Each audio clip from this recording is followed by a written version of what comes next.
Barnaby Jones, starring Buddy Ebsen, also starring Lee Merriweather, with guest stars Lawrence Luckinbill, Ellen Weston, Kaz Garris.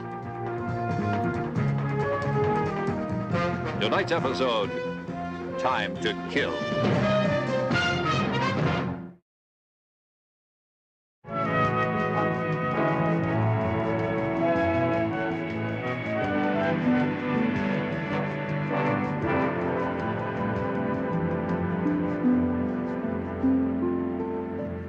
I loathe Marla, but Grace was right about the souffle. I can't thank you enough for getting me out tonight. It's my pleasure, George. But you're not going already, are you? Oh, I don't know, Colby. Those wines really did me in.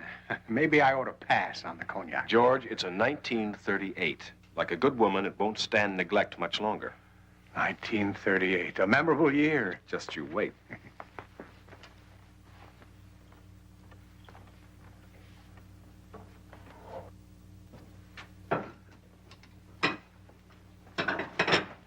Well, Hannah, another masterpiece? I hope you weren't expecting anything less. Not from you. Why don't you get out here and finish this tomorrow morning? Oh, thank you. Good night, Mr. Lasker. Good night.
Colby?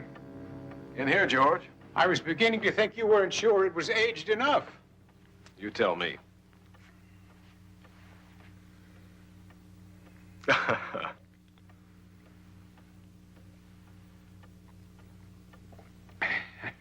Well? Incredible.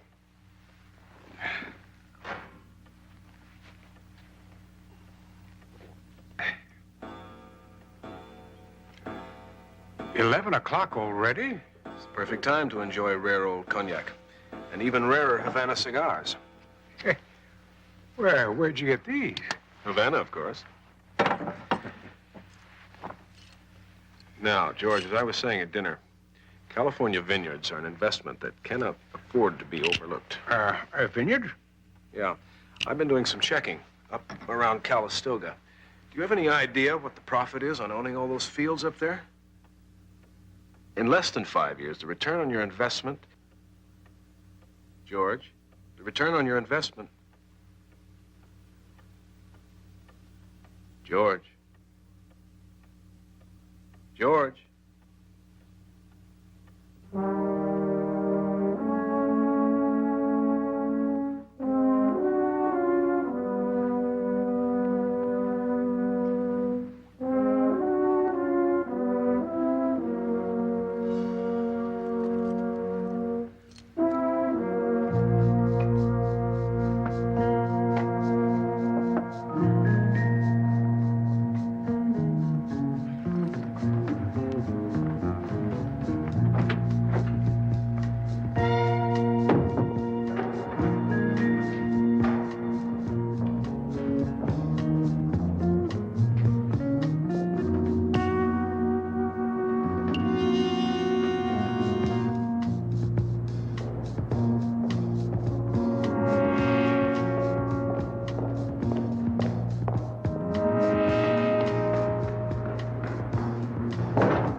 right there.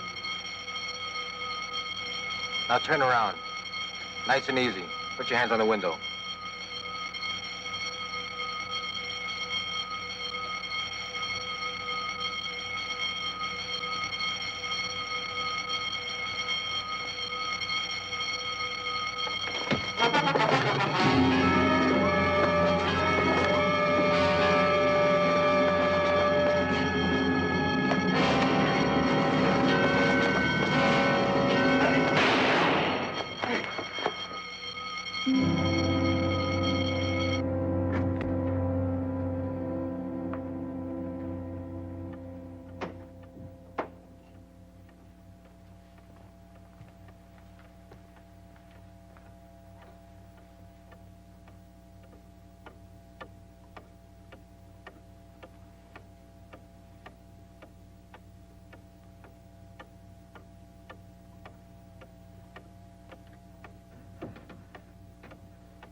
In less than 5 years, the return on your investment would have tripled, George.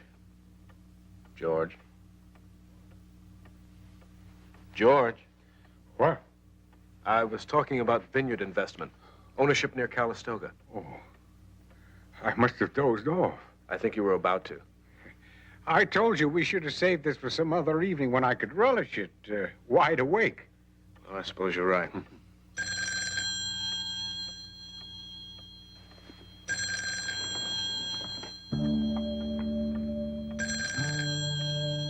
Hello? This is Mr. Weatherly's answering service. Is he there? Yes? May I speak to him, please? Yes, just a minute. George, it's your answering service. Thank you. Weatherly. The police have been trying to reach you, sir. What? Someone's broken into your house When? a little while ago. Shall I connect you? No, I'll be right there. Can you believe that? While we've been sitting here, someone's broken into my house. And nothing else was taken, Mr. Weatherly? And nothing else. I've been all over the house. Just the Exeter. Mildred's diamond. Mildred? My late wife, Lieutenant. I bought it for her. Lieutenant? Oh, Barnaby? Well, are you listening to the police band again, or is this official? No, this is official. California Meridian Insurance called me. They had the diamond insured for $1 million. And worth at least half again as much as that in today's market. Mr. Jones. I'm Barnaby Jones, private investigator. It's an awfully expensive stone not to keep in a bank vault. I did. I brought it home to have it reappraised and sold. How many people knew you had the diamond here in the house? As I told the lieutenant here, just a few friends, the appraiser, of course, and my servants. You've already made a list, Barnaby. I'll get a copy over to Betty if you like. Like who's who? You got a symphony conductor, stockbroker, important banker? Not exactly the kind of people you find on the 10 most wanted list. Of course not. I told you. These are my friends. What about the servants? Been with me for years. I don't understand. Why do you think the thief must be someone I know? The Exeter was the only thing taken, Mr. Weatherly, and only those people close to you could have known about it. And people talk. One of your friends may have mentioned it to one of their friends. And like trying to track down a piece of gossip. You never know how it started or how many people know about it? Yes, well, it's been a long night. If you don't need me anymore, Lieutenant, I think I'll get some rest. Of course, Mr. Weatherly. Thank you. We'll be in touch later.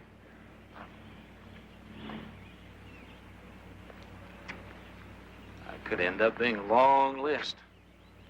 Would your list include Weatherly? You mean the game of steal it yourself and collect the insurance? No, I doubt it. Weatherly was having dinner at a friend's house at the time of the robbery. Colby Lassiter by name. Anyway, this has all the earmarks of a simple bust and run.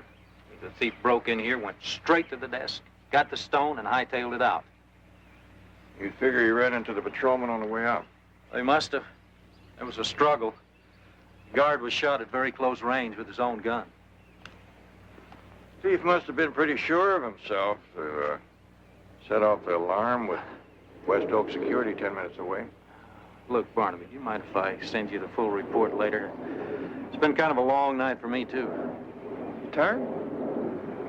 I'm fresh as a daisy. Why don't you get yourself a little rest? I'll poke around a little.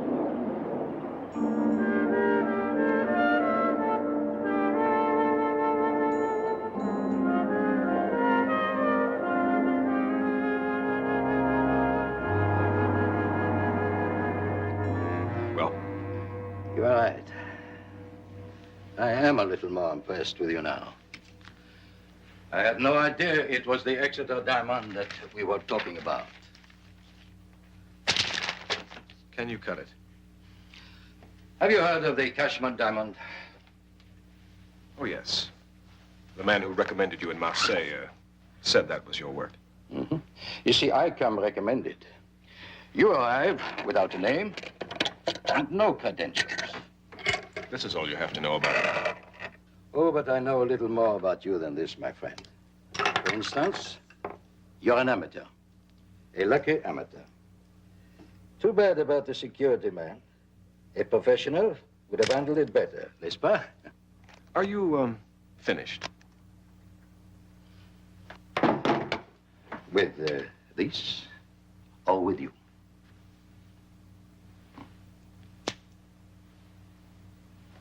When will you be able to cut it?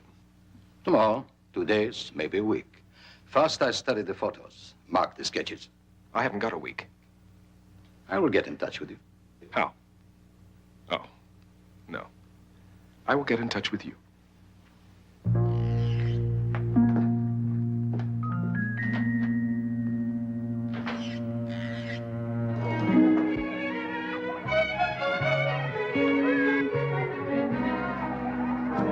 Andy? Honey, be careful now. I'll be right back. My granddaughter.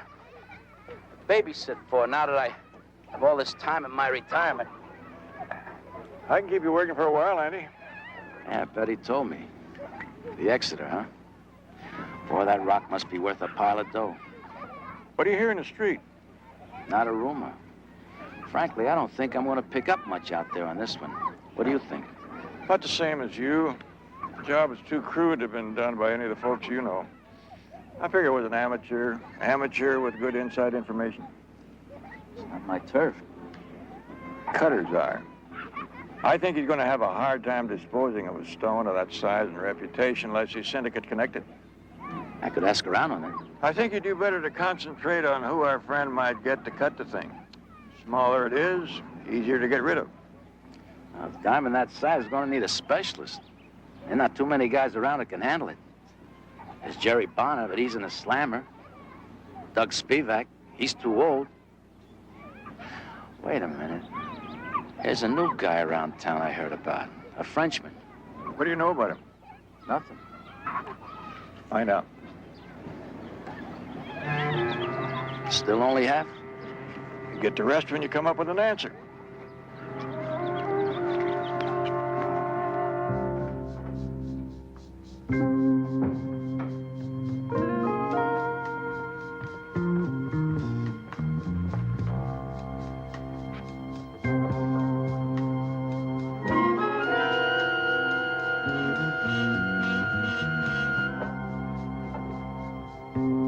Colby.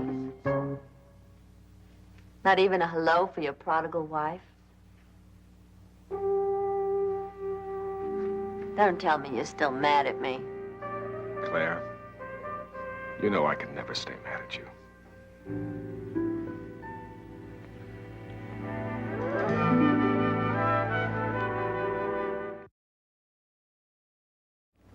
Excuse me. There's a Mr. Jones to see you. I hope I'm not interrupting. Well, now that you're here, Mr. Jones, what is it? I'm a private investigator looking into the theft of the Exeter diamond for California Meridian Insurance. Oh, yes. That's George Weatherly's diamond. Remember, that's the one he bought from Mildred years ago? I understand Mr. Weatherly was having dinner here last night when it was stolen. Yeah, that's right. His answering service called with the news. Were the other guests still here? No, they all left a short time before. You didn't tell me you had a dinner party last night. Just a small dinner. The Claibornes were here, the Danubas. Do I understand that you weren't at the party? Oh, no. I was still in Switzerland last night, your time, on a skiing trip. But I'm fascinated. You mean you think someone who was here might have taken it? At this point, Mrs. Lassiter, I'm not just looking for a needle in a haystack. I'm looking for a haystack. How do you expect us to help you with it? Well, it's beginning to look a little bit like an inside job. Somebody that knew Mr. Weatherly, knew he had the diamond home for reappraisal. Sounds fairly preposterous to me. Well, I'm trying to talk to everyone who knew about the Exeter. Possibly you may have even mentioned it to someone. Excuse me, Mr. Jones, there's a telephone call for you. Oh, thank you. I hope you don't mind. I left the number with my secretary. Not at all. Yes? Barnaby, Andy Burns just called. He left the name of a man who knows about the French diamond cutter he mentioned to you. Fire away. He's the chef at the Le Pomerol restaurant. Le Pomerol restaurant. Yeah, I got it. Thank you, Betty. Nice place, Le Pomerol. A bit too Provençal for my taste, but... Well, thank you for the tip and for your time. Sure. Mrs. Lassiter.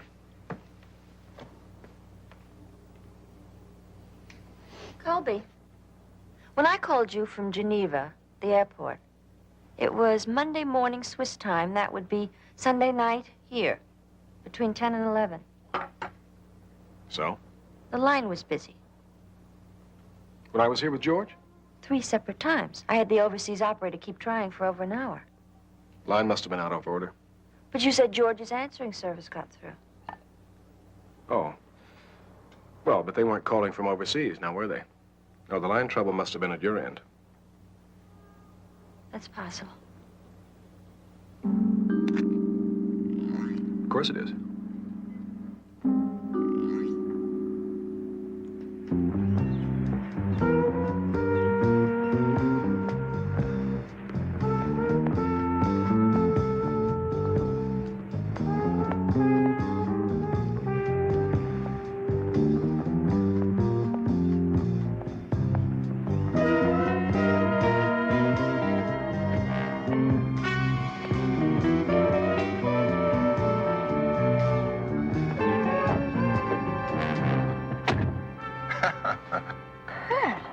Surprised, Claire?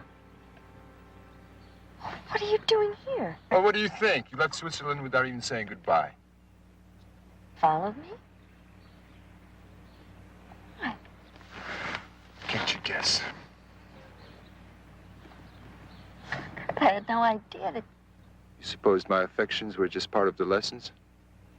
Learn how to ski and fall in love in 2 weeks. Kurt, I'm married. You know that. You could leave him. We talked about that, didn't we?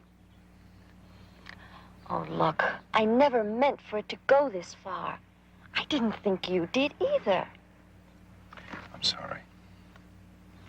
I can see I've embarrassed you. It's the last thing in the world I wanted. Oh, please. I didn't mean to hurt you. I really did care. It's all right. I'm staying at the Parkhurst Hotel here in town. I'll be there for a while, seeing what the prospects are. If you'd like to talk, you can reach me anytime.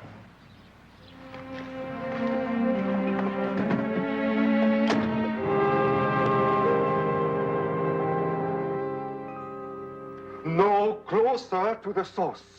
A swift pass with the match. A little éclat in the gesture. Where is your sense of showmanship, huh? Again, s'il vous plaît. Snap. The match. Voilà. Alors, the pass. Oh! Qu'est-ce que vous avez fait? Vous avez mis toute la bouteille ici. I don't believe it. Did you see that? Did you?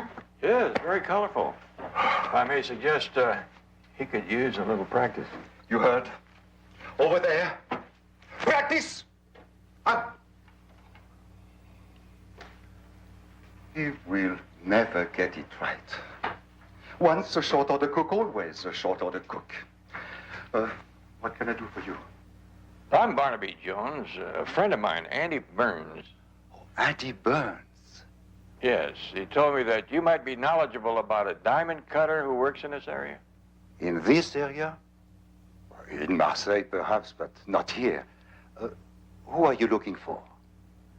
Oh, he's a Frenchman. He's competent enough to handle a stone the size of the Exeter. Ah, the Exeter. Yes. It is possible. I know him. We did business once before I was forced to retire by the authorities. The celebrated Cashman diamond. Can you believe that Marcel tried to cheat me? Marcel did that? Yes. What's his last name? Marcel de Loud. He had the gall to come in here only a month ago and ask me for a job. Incredible. I nearly threw him out bodily. Well, as you were tossing him out, did he happen to mention his address? No.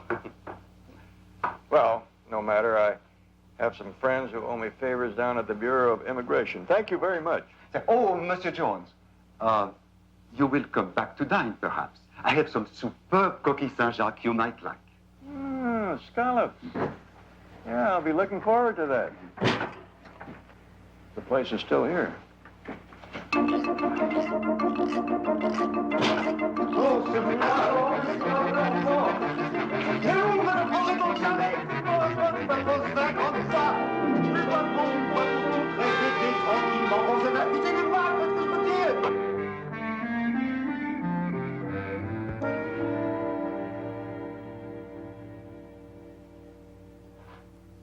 You're sure? I've studied the photos, marked the sketches. Now, there is only the cutting left.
What happened?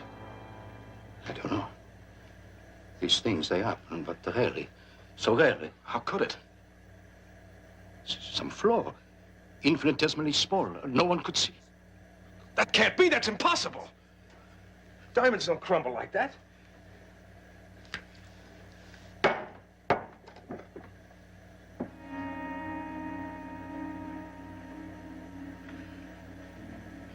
This is nothing but sand. We have been taken. This is glass. glass. But you saw. Somebody else could have been fooled. Maybe.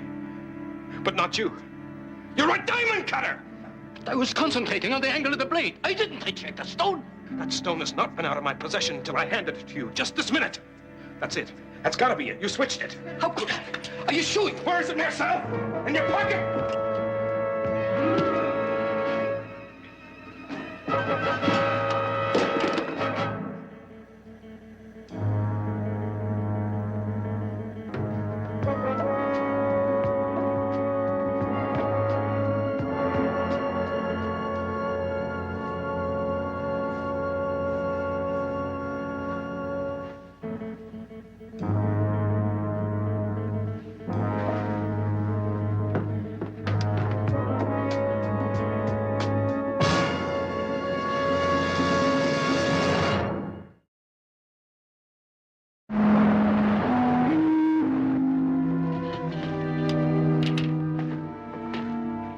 Lieutenant.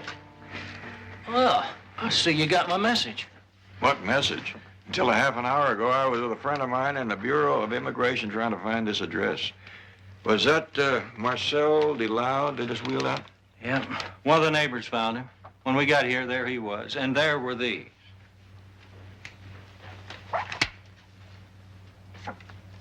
That's the Exeter, all right.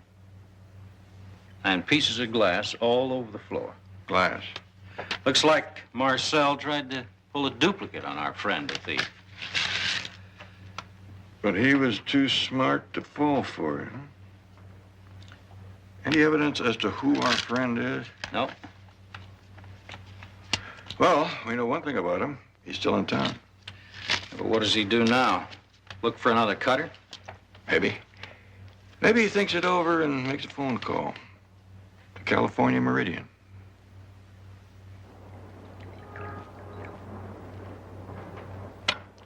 Well, the last time you looked this ghastly was the morning after that 3-day housewarming on Ibiza. And a good morning to you, too. Do you want to talk about it? About what? What's bothering you? Did something go wrong with the laser stock? Oh, Claire. Why can't I get a cup of coffee in this joint? You should have asked me at 3 this morning when you came home. It wasn't anywhere near that late. It was. I was up. I saw what you hid in the candle.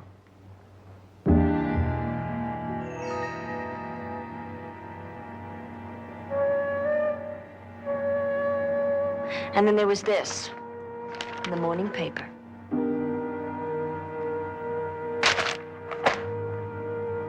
How did you get that diamond, Colby?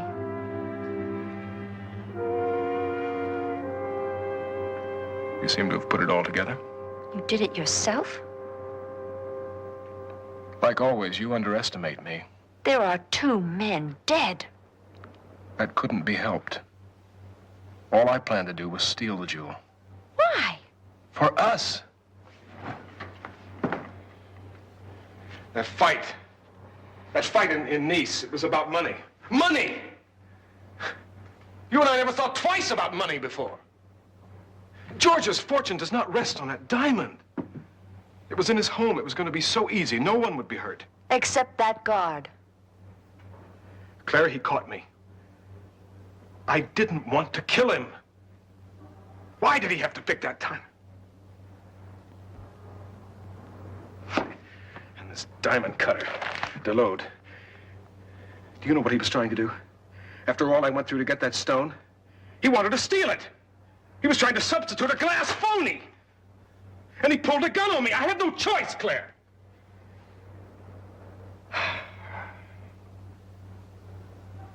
Oh, Colby. I was afraid I was going to lose you. That doesn't say much for me.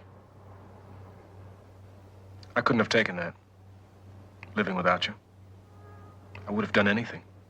You should have told me. Well, now you know. Only I wish it hadn't ended this way. What are you going to do now? That's what kept me awake most of the night, trying to figure out. It's too risky to try to find another diamond cutter now. And there's no way I can sell this thing whole.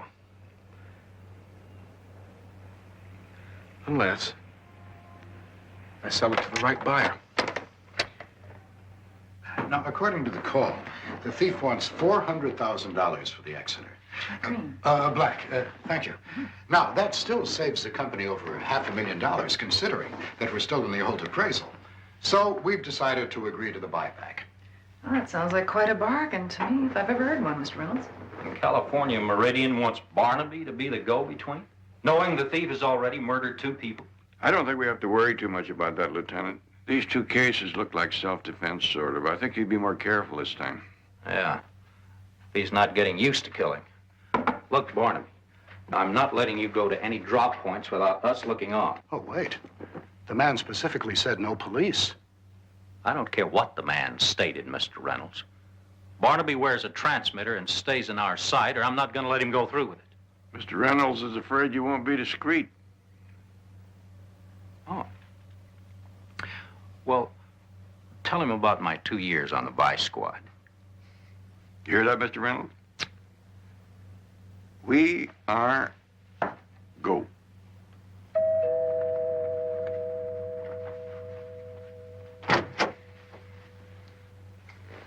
I only let you up because you said you were going home. Is that the only reason? Yes. At least I could do was say goodbye. Colby will be back in a minute. It's Colby I came to see. Colby? I know how you feel about me. Perhaps I can persuade him to change his mind. Let me change your mind. I'm more in love with Colby now than I was before. Things must have changed between you and Colby. He needs me now. He never did before. Well, I don't intend giving up so easily. Kurt, it's no use.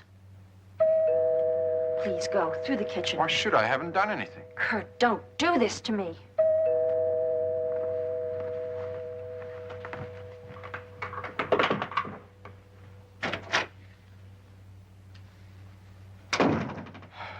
I could use a drink. How about you? Yeah, so could I. Well? It's all set. They've agreed to $400,000. The Exeter's worth a lot more than that, but I had to settle. Jones will be the go-between. Jones? He'll recognize you. No, he won't. I'll wear a mask, some piece of cloth with the eyes cut out. Where do we make the exchange? We'll send him around to a series of phone booths, and then we'll make the exchange in an abandoned farmhouse on Route 7. Are you sure it's safe? It's wide open. There's no chance for him to play any tricks. There's no ice. Where's Hedda? Considering what's going on, I told her she could take a few days off. Good. So keep your fingers crossed, my darling. Once we get the cash, we'll be home free.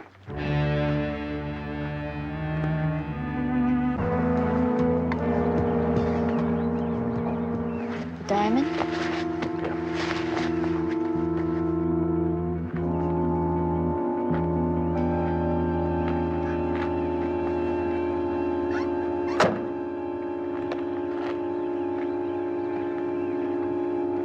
Anybody home?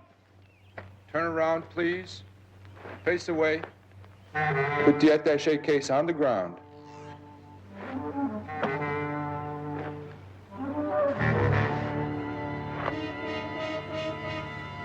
What's he doing? Where's the diamond? There's been a change of plan. Maybe on your part. Our agreement was... Unless you wish to be shot where you stand, Mr. Jones, I suggest you return to your vehicle and drive.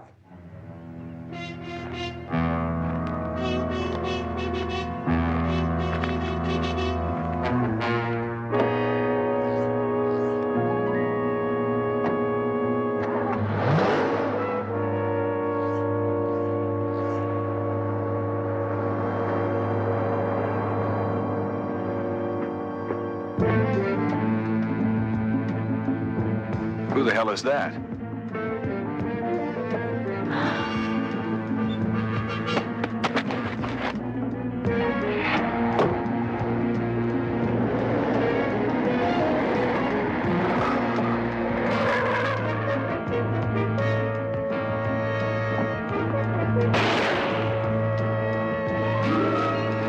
Hold it!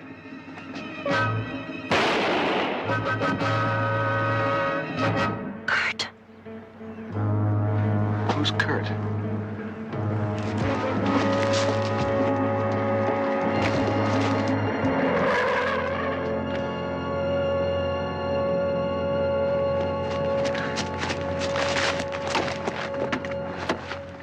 Who is Kurt?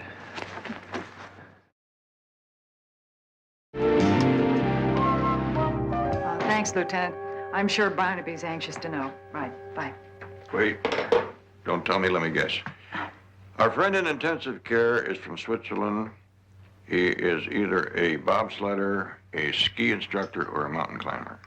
A ski instructor. Will you tell me how you guessed that? His accent, for a starter. And then his complexion is ruddy, weather-beaten, like he's been out in the cold too long. 2 and 2.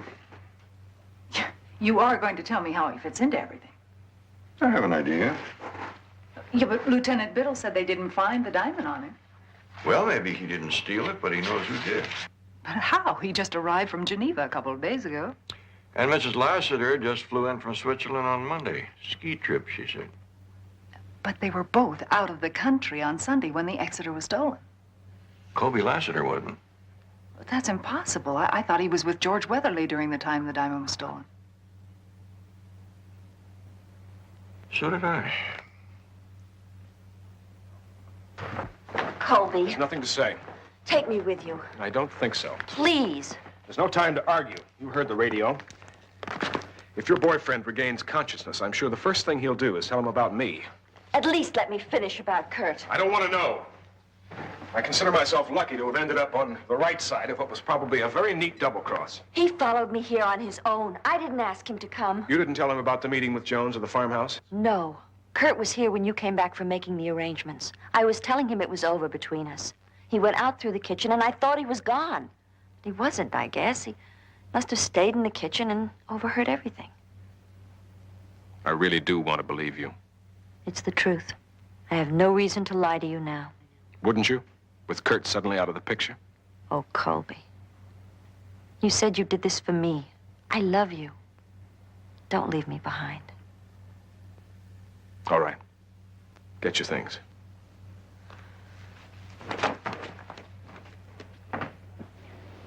As I said, I went over it several times with the lieutenant. I'm sure nothing new will come out of it. Well, I got a lot of hound dog in me. Once I get the scent, I just can't quit. Now, we're up to the cognac. And the Havana. It was just 11.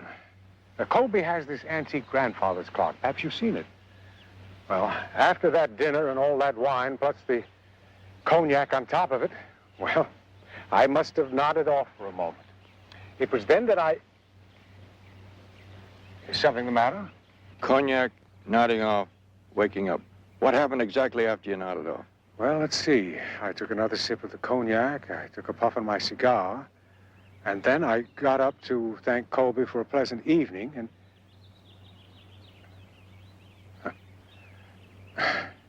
Wait a minute. No. My mind isn't as sharp as it used to be. Well, what is it? Any little thing you can remember might be important to you. Well, the cigar. It's been quite a while now, but the more I think of it, the more I'm sure that it's not just my imagination. It wasn't clipped. You mean the end wasn't clipped? I do it automatically. You see, Mildred gave me this gold cigar clipper. Oh, it must be 30 years ago now. I'm never without it. And why didn't you clip the cigar that Colby gave you? Well, that's just the point. I remember I did. That was before you dozed off. Exactly. Now, when I puffed on it a few moments later, well, I could almost swear it wasn't clipped anymore, which is impossible, right?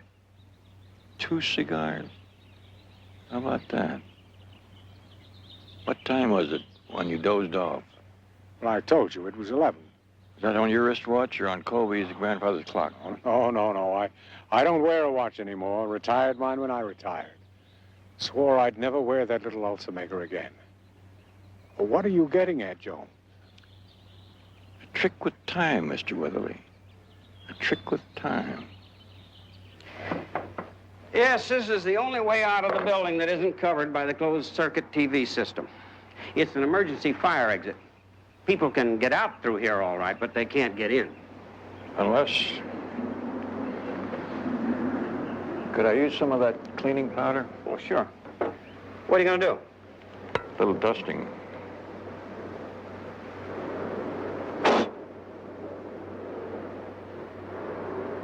See that? Yeah. Somebody taped that latch down. Looks like they were planning to use this exit as an entrance as well.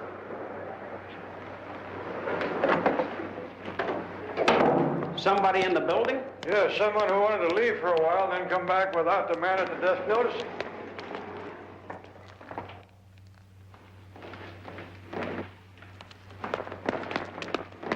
Oh, Mr. Lassiter, I'm glad I ran into you. The case is just about wrapped up. Just needs a little of your time. Well, Mr. Jones, we are in a bit of a hurry here. Well, just take 2 minutes. Well, if you have the case all wrapped up, as you say, I don't understand why you need to talk to us. Well, it's just a matter of confirmation, little things like the way you cut Mr. Weatherly out of the herd at the end of your party that night with the special brandy. Cognac. And the clever way that you set the clock ahead and then set it back to the correct time when you came back, that was a neat trick. Clock. Are you accusing me, Mr. Jones? You only made one little mistake. That was when you forgot to clip the end of Mr. Weatherly's second cigar. What are you talking about? The Havana that came with the cognac. I double-checked all the guests, and they all left about 10:20. According to George, it was right after that he took his first sip and nodded off for 3 seconds. But the next thing he remembered was the phone call from his answering service at 11:02. That's 42 minutes. Nodded off, huh? It's a pretty healthy snooze. Tell me, what kind of drug did you put in his glass? Just for my information. I'm sure I don't have to tell you anything. This is entirely circumstantial. Not really, Mr. Lassiter. And once your friend Kurt has told his story to the police, I'm sure they'll want to talk to you, too. It's over, you know. All right, Mr. Jones. That's enough. No more, Colby, please. If you use your head, Mr. Jones, I won't have to kill you. I just want to have you along for a little extra insurance. Claire, you drive. Now, sir, will you please get in? I don't advise it. Either of you.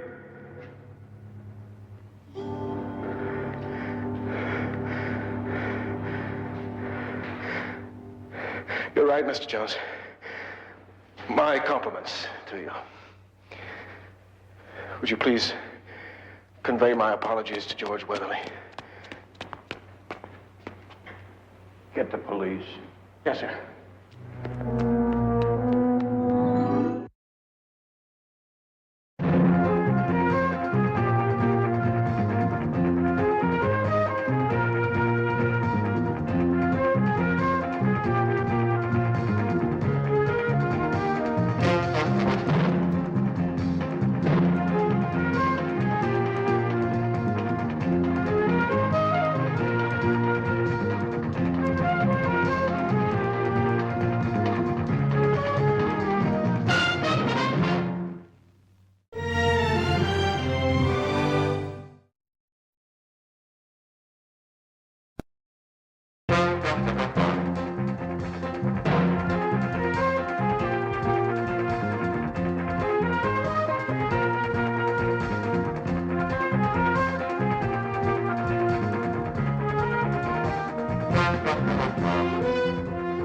Barnaby Jones, starring Buddy Ebsen. Also starring Lee Merriweather. With guest stars Leslie Nielsen, Marge Doucet. Tonight's episode, The Killing Defense.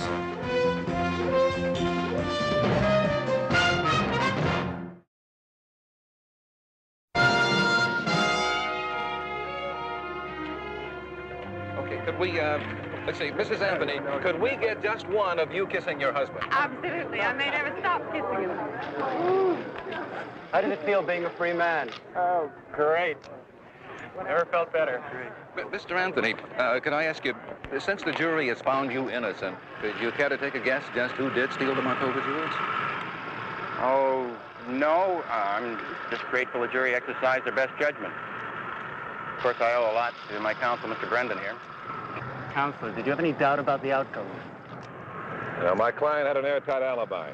No other verdict that the jury could have reached. That's Anthony, all, boys. what are your plans now? Oh, we've got a lot to do yet. Haven't the slightest idea. What about now? A little fun, or are you planning to get right back to business? We've got a lot of time to make up. That is for us to decide.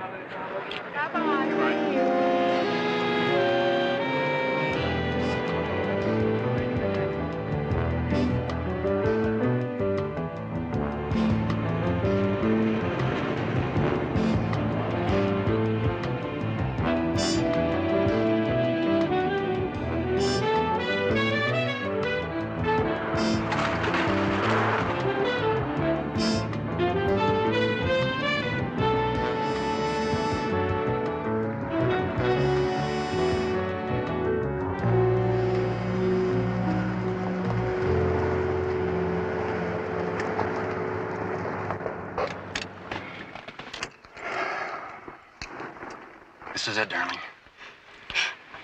Yes.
Got it, baby.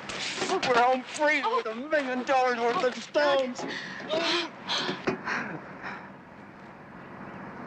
Get in the car, yeah.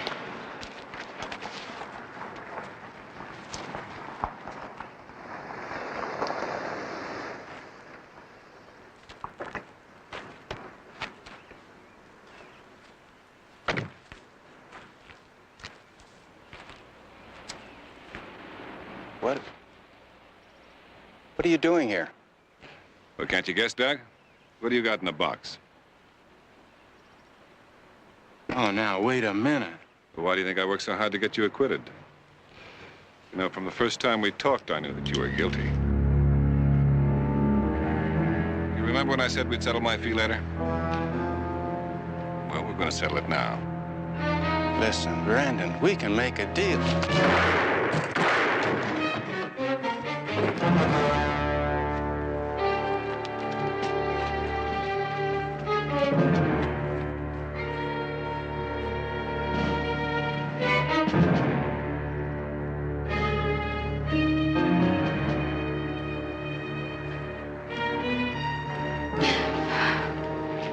All right, now.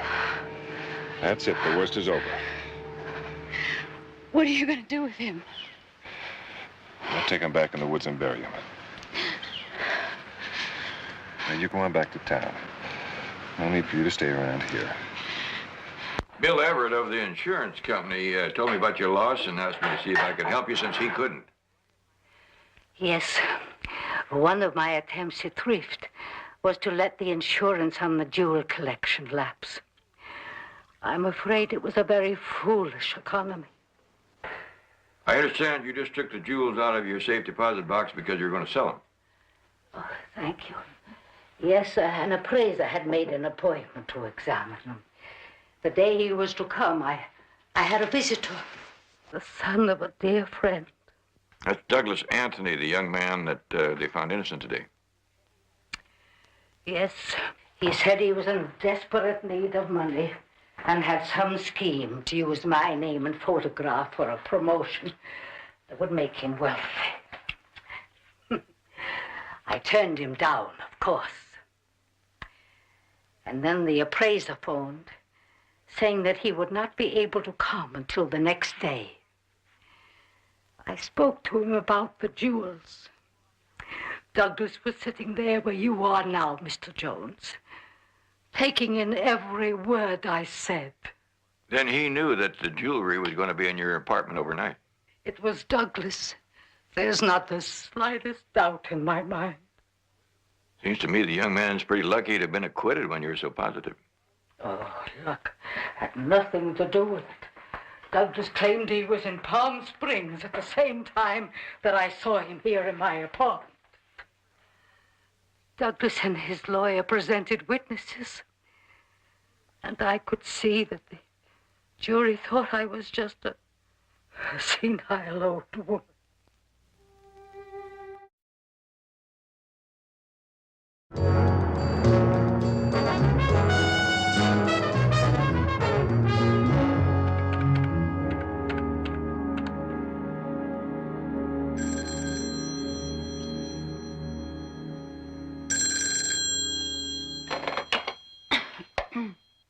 Hello. Good morning. Did I wake you up? Oh, Ed. Yes. Well, I couldn't get to sleep last night, and I took a pill, and I think it really did the job. I was going to call you. There was a detective named Jones last night that called here wanting to talk to Doug. What'd you tell him? Well, that he was out of town on business, and I didn't know when he'd be back. That's good. That's what you tell anyone who calls for him.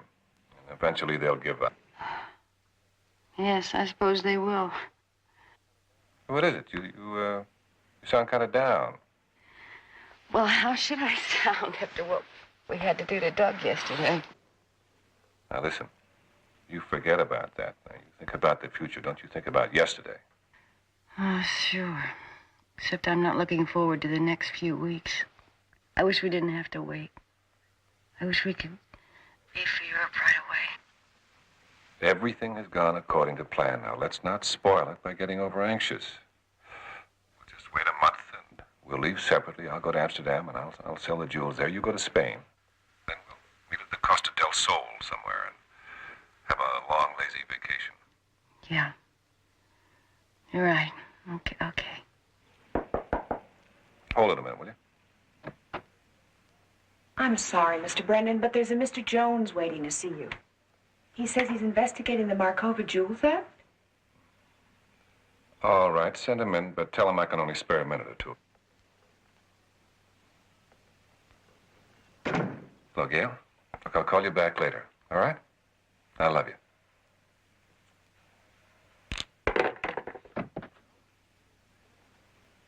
Mr. Jones? Brandon, I sure do appreciate you taking the time to see me. Not at all. Won't you sit down? Thank you. My secretary says that you're on an investigation. Are you connected with the police? Well, I'm private, but I hope that doesn't cause you to pull in the welcome mat. It happens sometimes. No, of course not. If I can be of any help in recovering that unfortunate woman's jewels, fine, but trouble is I don't see how I can help you. Well, I was hoping that you might be able to put me in touch with your client, Mr. Anthony. I called his wife, but she says he's out of town on business. Oh, he is? I'm afraid he didn't tell me. May I ask you why you want to talk with him? Well, I just want to fill in some of the blank spaces from the night of the robbery. Blank space? Yes, it's my understanding that Mr. Anthony and his wife were in Palm Springs the night of the theft. That's right. And witnesses place him there in his hotel room at the time that the burglary was taking place here in Los Angeles. Well, I thought that was kind of funny because Mrs. Markova told me that Anthony was desperately in need of money. I thought it was strange that he would depart on a vacation to a plush resort just at that time. Well, you've heard of live now and pay later, haven't you? You've heard of credit cards, haven't you, Mr. Jones? I sure have, and you've heard of setting up a perfect alibi, haven't you, Mr. Brandon? You are aware, Mr. Jones, that my client was found innocent of the burglary charge. I'd hate to think that you were harassing him. I wouldn't harass anyone for the whole world, Mr. Brandon. I'm just interested in getting Mrs. Markova her jewels back. Well, I'm sure you will. You seem like a very persistent man. Now, if you'll excuse me. Oh, sure. Yeah, I guess persistent is the right word. I have a system that I use in cases like these. It seems to work pretty well. What's that? I just keep shaking all the trees till something falls out. Good day, Mr. Brandon.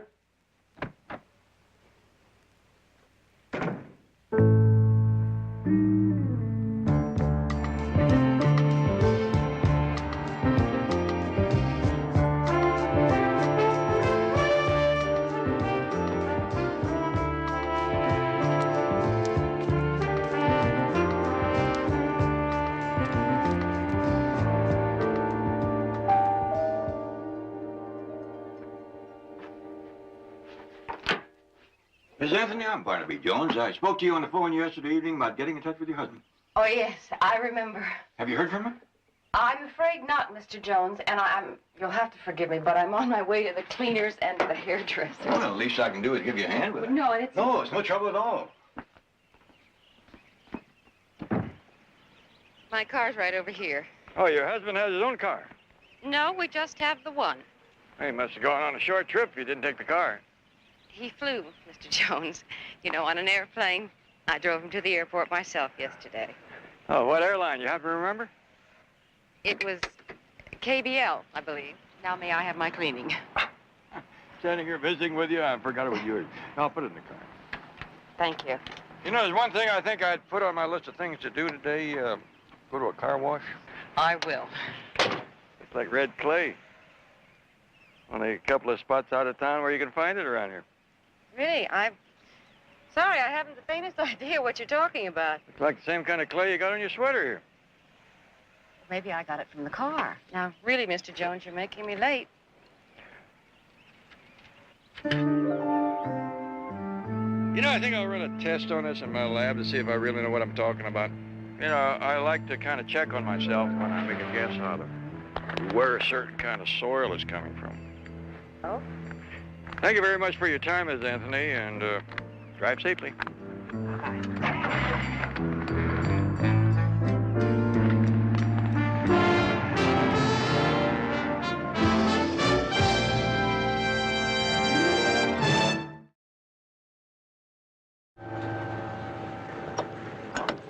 Hello, Gail. Hi.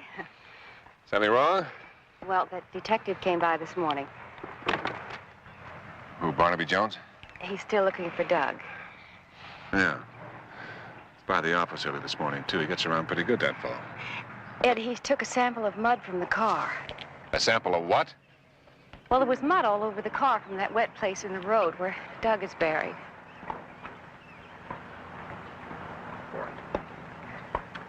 Why didn't you get the car washed? I was on my way when he showed up. What does he want the sample for? Well, he said he was going to run a test in his lab. He thinks it's a kind of clay you can only find in 1 or 2 places around here. Well, seems I've underestimated Mr. Jones. Ed, I think you should do something if he finds out where the mud is from and goes to the police. Don't worry about it. I'll handle it. Just get the car washed. Doesn't know anything. He's just fishing, that's all. I hope you're right. Probably at home right now taking his afternoon nap.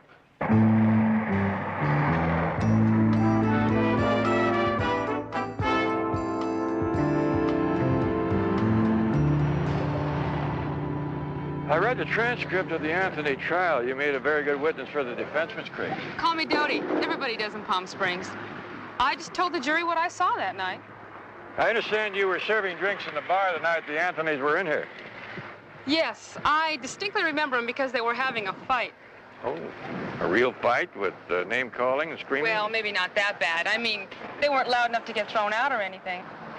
I understand you saw Mrs. Anthony leave later that night. Yeah, about 3 hours later. I was knocking off to go home, and she came storming out of the hotel. She got in her car, and she drove away. Boy, was she ever in a huff. What time was that? Let me see. I was off about 9 that night. A few minutes later, I guess. Thank you very much, Dodie. Is that it? Unless you can tell me where I might find Chris, the bellboy. Yeah, he's usually over there through that door. Yeah. Mr. Anthony phoned room service a little past midnight. I'll tell you why I remember, because I thought we were going to have to send out for the particular brand of scotch that he wanted, but as it turned out, we had a spare bottle of it in the bar. What kind of scotch was it? Glen Murray. So you took it up to his room, then what? Well, I knocked, but then I noticed that he left the door open for me, so I went in the room. Wasn't he there? Oh, sure, he just got out of the shower. I saw him standing in the bathroom. He had his robe on. Thanks a lot. Oh, you're welcome. Anytime, Mr. Jones.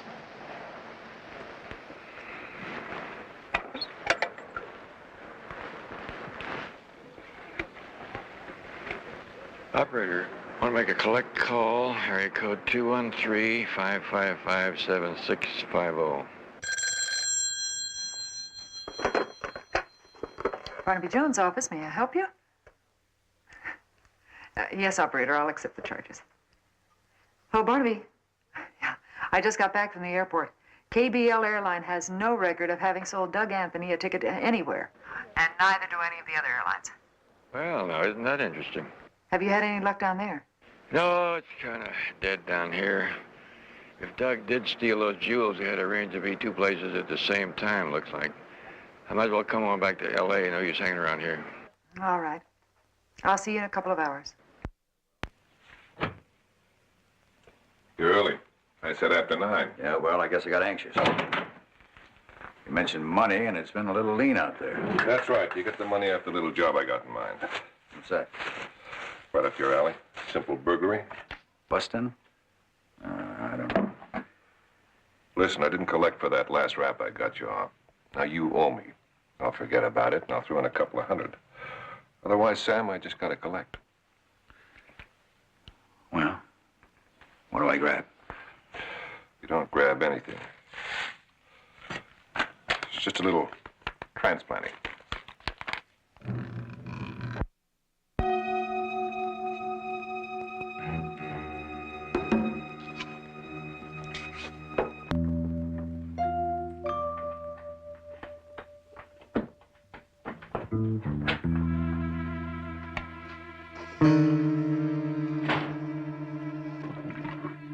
Barnaby?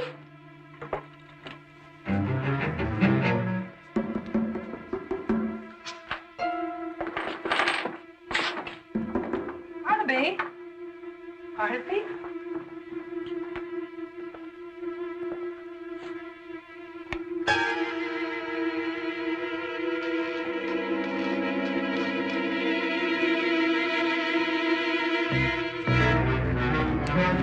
Don't make a sound.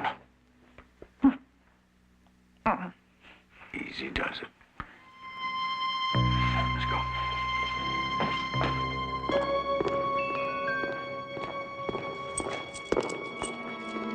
Barnaby! Shut up.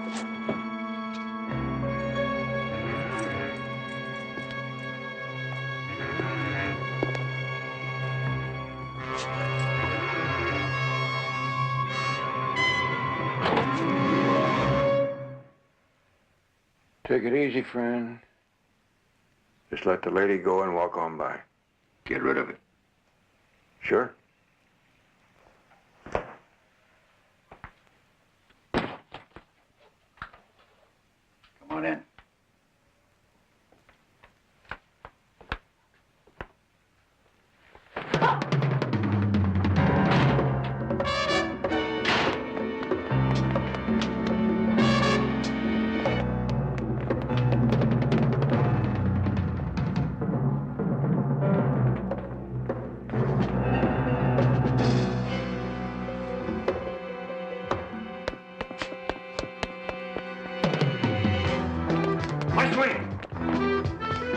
Yes, please. Emergency.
Mr. Jones, what was this all about?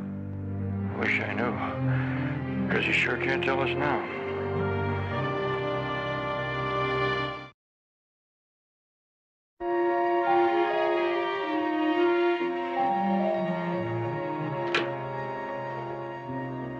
Well, it's you again. Miss Anthony, I hate to be a nuisance, but I think we ought to have a little talk. Well, it seems as though my day just can't begin until you put in some sort of an appearance. Still about Doug. Sure is. Did you talk to him since I was here yesterday? No, I still haven't heard from him, Mr. Jones. He's probably deep in trying to promote some business deal. That seems odd. It is? And you don't know Doug. Seems odd because somebody broke into my lab last night, and the only thing that interested him was a soil sample I took off your car. I think he was trying to make a switch. I'm afraid I don't understand. Well, as far as I recall, you're the only person that knew about the samples, and if you didn't tell anybody... All right, Mr. Jones.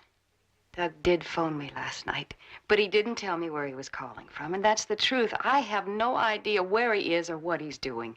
But you told him I took the clay off your car and mentioned that I was going to run some tests? Yes. And as a matter of fact, he got extremely upset, and he hung up very abruptly, and that's the last I've heard from him. I guess it was Doug who broke into your place? Nope. We got the man who did that. He hasn't given us any information, though. He's dead. What's going on, Mr. Jones? I really don't understand any of it. Are you sure it was Doug you spoke to on the phone?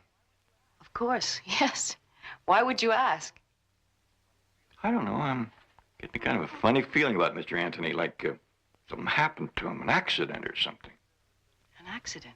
Yes, when you've been in this business as long as I have, you begin to trust feelings like that. Of course, I could be wrong this time.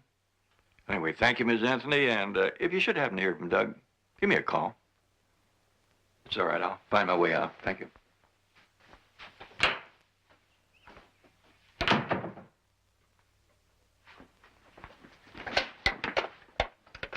And in view of the court's current position in this regard...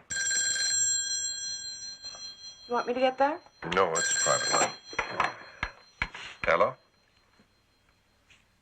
Now, hold it a minute, will you?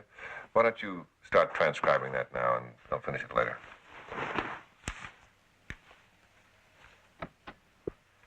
Gail? What was that about Jones? He was just here, and Ed, he suspects. Suspects what? About Doug. I told him everything that we agreed upon, but I don't think he bought it. In fact, I'm sure he didn't. All right. If he's beginning to suspect what really happened to Doug, then we're just going to have to resurrect Doug for him. How? Well, that'll be easy. Doug has already shown us how with that recording he made. It'll mean another trip to Palm Springs for you, though. Do you mind? I guess I don't have any choice. I just wish I were meeting you somewhere instead. Yeah, well, it won't be long, Gail. You have found out nothing about who he was. No, I haven't heard anything. Here's Markova. Oh, your daughter-in-law was just telling me what happened last night. Have the police identified him yet? Yeah, Sam Mason, long record, burglary, assault, you name it. Well, how does he tie in? I don't know, but I've been making some inquiries. Who his cellmates were, who his old partners were, who his defense attorney was. I want you to follow up on that, Betty, when we get back to the office. There is still no trace of what happened to my jewels. No, ma'am, but I think that when we locate Doug Anthony, we'll have come a long way toward getting your jewels back. Then you do believe it was Douglas who took them? That I was not imagining what I saw? That's right. It's what other people imagined they saw that interests me. For example, how Doug could be in two places at the same time. That took some acting. You've known Doug all his life, haven't you? Since he was a few years old. Did he ever have any theatrical experience? You mean on the stage? Yeah. Oh, no, not that I am aware. Where did he go to school? It was in the East, one of the Ivy League colleges. A men's college? I seem to remember it was. But what could that possibly have to do with this? I'll know more about that after Betty calls all the Ivy League college clubs in town and goes over the yearbook. You do plan on telling me what I'm looking for, don't you? Of course. Doug Anthony's school days.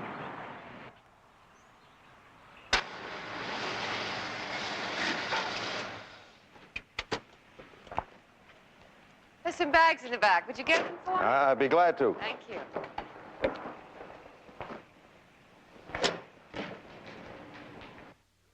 Oh, yes. It just happens that room 236 is vacant, Mrs. Anthony. Good.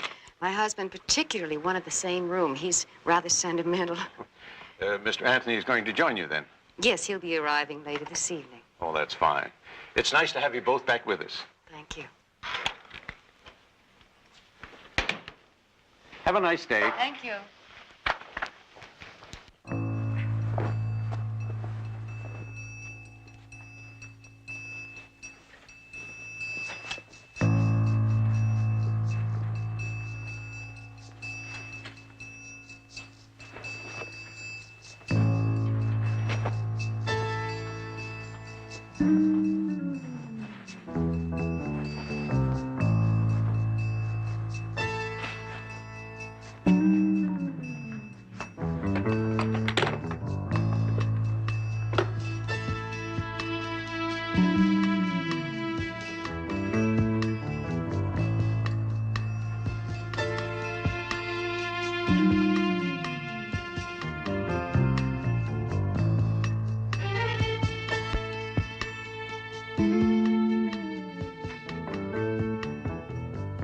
Room service.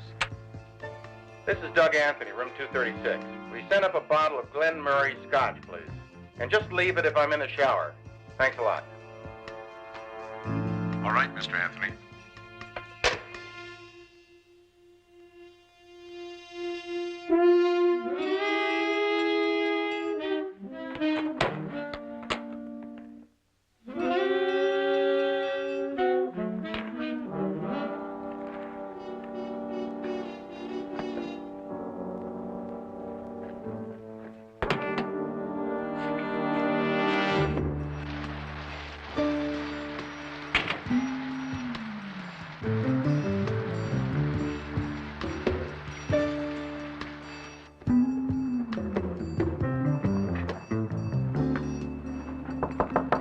Mr. Anthony, room service.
Hello? Mr. Jones, this is Gail Anthony. I know this is a crazy hour to be calling you, but you said if I heard from Doc, you wanted me to let you know. Did you? Yes, and I'm with him now. We're in that hotel in Palm Springs. Palm Springs? Why didn't you call me earlier? I couldn't get away from him until now. He's acting very strange, and he's drinking a lot. It's 4 o'clock. I can get there by daybreak. All right, but please hurry. He says he wants me to leave the country with him for good. I told him I wouldn't go, but he says he's going to make me. Agree to do anything he wants. Understand? Stall him till I get there. All right, I'll try.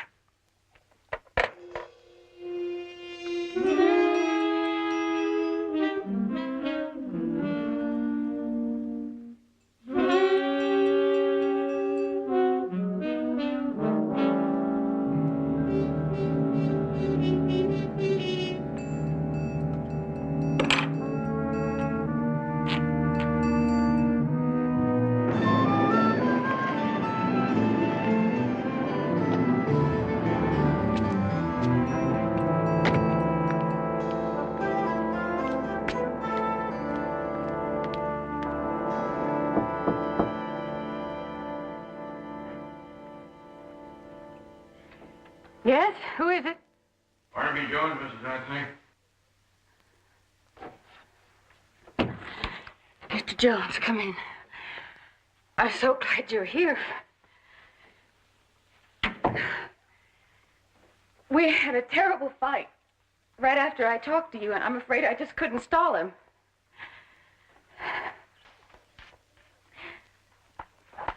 He do that? When I said I wouldn't go with him. He does have the jewels, Mr. Jones. He's had them all along. And now he's gone, and so are the jewels, I'm afraid. So I went into the room. Miss Anthony was in bed, asleep. Mr. Anthony was in the bathroom, just got out of the shower. That guy really has a thing for midnight showers. Yeah. Did you see him? Oh, yeah, sure. You know, he was drying his hair. Towel over his head, back to you? That's right. Well, then you never got to see his face, not even in the mirror. You know something? Come to think of it, I didn't. Not really, but that's because the mirror was all steamed up. The liquor you brought up, he had a sign for it, didn't he? No, he left the exact change for me out on the dresser. In the last year or so, how many times did they stay here? Oh, I'd say maybe a half a dozen times. But you know, you get so you can really remember the ones that tip big, you know what I mean? And Mr. Anthony always pays for his room service in cash? No. Now that you mention it, they always sign for their orders except for these last 2 times. Mr. Jones, long distance call. You can take it in here, sir. Thank you.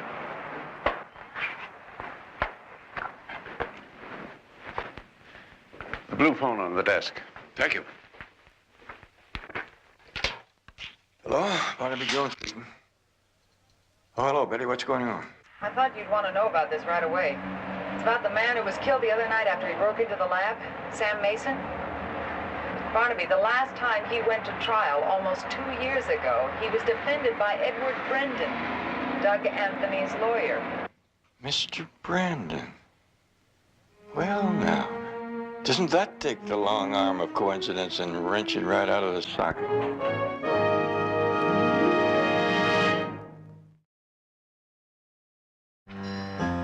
I sure hope Mrs. Markova wasn't mistaken when she said Anthony went to an Ivy League school. She wasn't. Here he is, right here in the yearbook. Douglas Anthony, class of 57.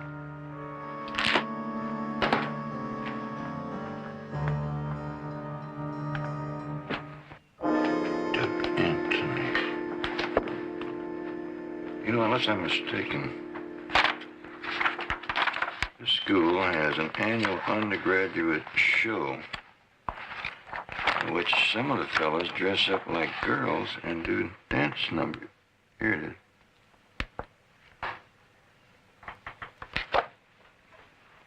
What about this guy?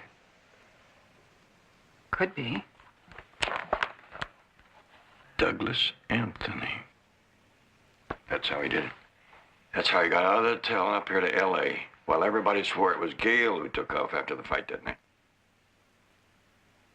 He made himself up to look like Gil. And then Gale stayed behind in the room to make sure everyone thought he was still there. And he was a good enough actor to get away with it. Well, that tells us how he did it, but it sure doesn't tell us where he is. I think he's disappeared permanently. I think it happened right after the acquittal. He's dead? Is that what you say? I think he went right from the courthouse out to where the jewels were hidden and unsuspectingly led his wife and her boyfriend there. I think he's buried someplace beside a muddy road right out of town. Well, then that scene that Gale staged at the hotel last night was to throw you off. Make me think he was still alive. Well, it all makes sense, but I sure don't know how you're going to prove any of it. You know, if I'm right about all this, Brendan and Gale have been having a lot of fun playing games with me. And I think it's only fair that I do a little game playing right back at them.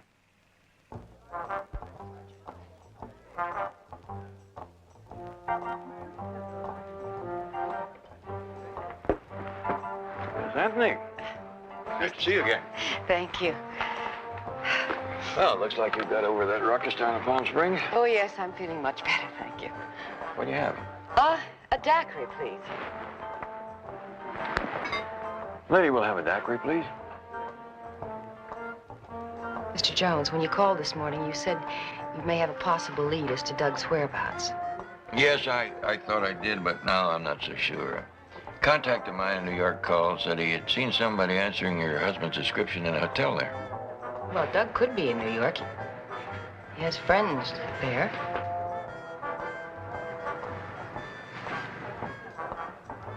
What's the matter, Miss Anthony? Say, isn't that your husband's lawyer down there? Yes, I believe that's Mr. Brandon.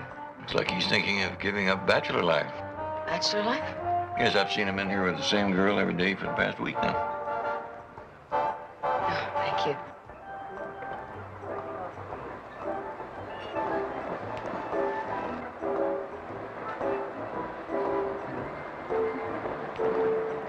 Of course, I realize that you must get many requests for public appearances, Mr. Brendan. A man with your record of courtroom victories. Well, that's very flattering. But really, a public appearance at this time would be out of the question for a while. Well, at least I tried.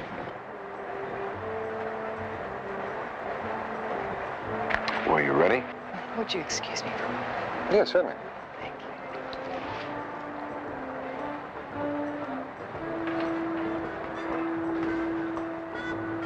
Say, she is attractive, isn't she? Yes.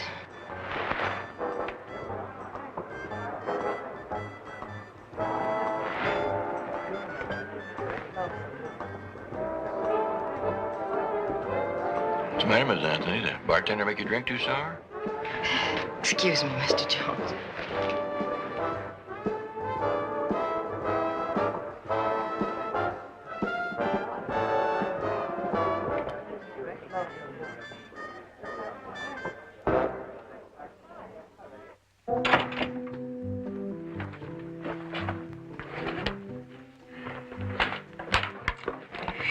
Well, almost, but not quite. What? My perfume. I was rather hoping it would last until Paris, but now I don't think so. You're going to Paris? Yes. My boyfriend has to go there on business, and he's asked me to come along. That's the man that you're sitting with? Oh, yes, did you see him? Isn't he handsome?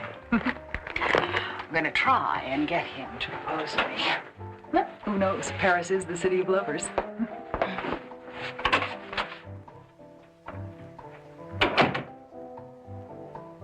Send her in.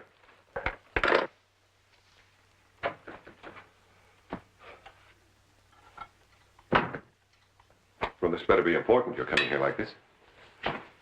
I just thought that you should be the first to know that our plans have changed. What? What are you talking about? I mean that you and I are on a transatlantic flight tonight. Together. Are you crazy, Gail? No. What's gotten into you? It's just that I'm tired of waiting, and there really isn't any reason for us to hang around here anymore, is there? Have you forgotten about Jones? No. But I think that last trip to Palm Springs convinced him, and as you say, I don't think he's going to go around chasing his own tail forever. Well, nothing's changed, has it? You do still love me. Of course I do. But what's happened to all the plans we made before? Then we'll leave tonight. Otherwise, I'll go to the police, and I will tell them how you planned everything and how you killed Doug. I mean it. Well, all right. Fine. It doesn't make any difference. We'll leave tonight. There's one other thing. I want the jewels now. Well, I don't have the jewels here in the office. They're in the safety deposit box in the bank. Then let's go get them. Oh, that would be fine, the two of us going in together. No, I'll get the jewels and I'll bring them to you tonight, and you can carry them on your lap all the way to Amsterdam if you like. Is there anything else? What's gotten into you, Gail? Come on. Come on.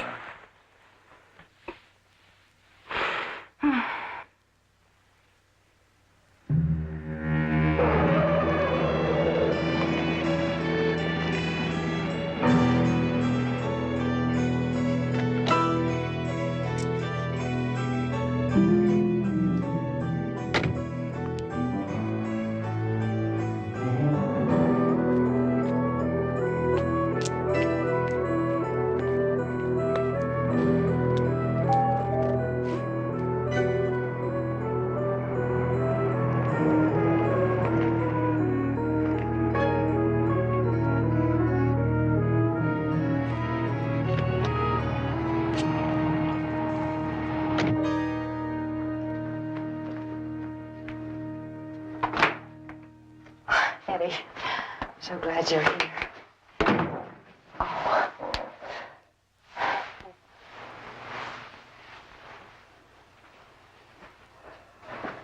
What is it? What's the matter? You know, when I was in law school, I had a professor who really knew his stuff. He said, 2 rules you follow if you want to succeed in law. Always get your criminal fees in advance, and never make love to a client. I'm sorry I didn't stick to the rules, Gail. Are you telling me that we shouldn't have fallen in love? No. No, I'm telling you that you shouldn't have fallen in love. Love makes women stupid.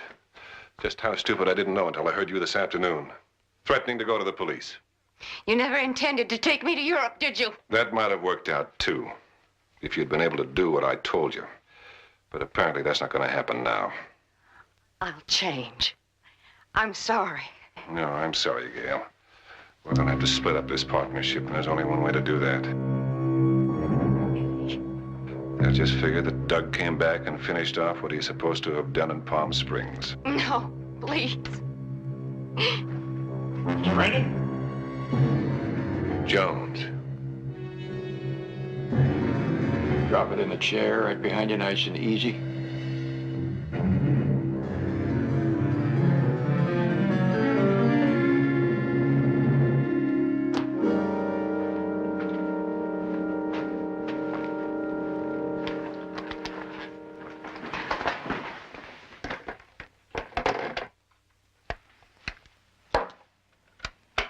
Operator? Give me the police.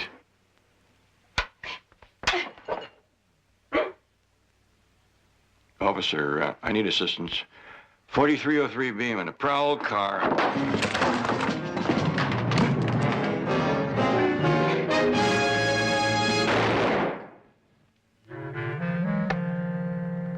Officer, you still there?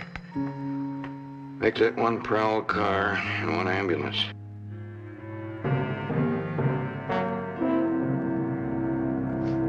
And this emerald necklace, is said to have been worn by Catherine the Great.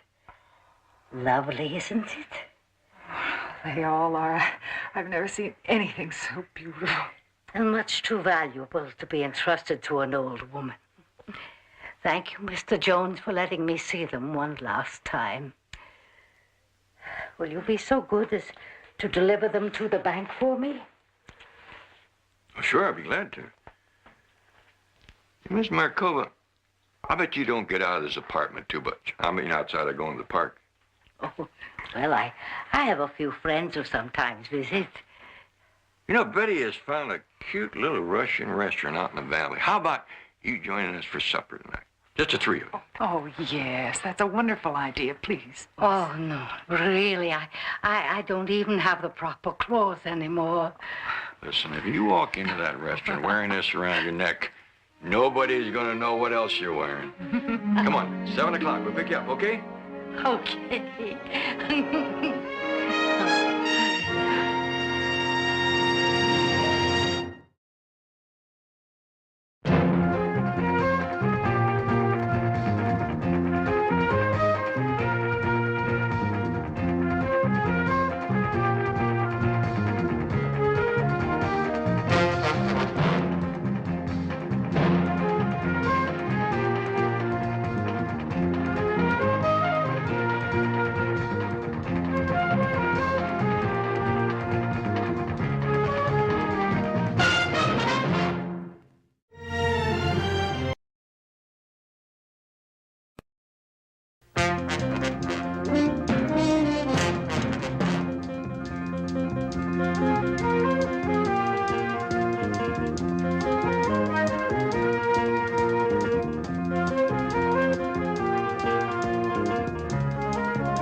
Barnaby Jones, a Quinn Martin production, starring Buddy Ebsen. Also starring Lee Merriweather, Mark Shera, with guest star Rebecca Balding, with special guest star Christopher Stone. Tonight's episode, Prime Target.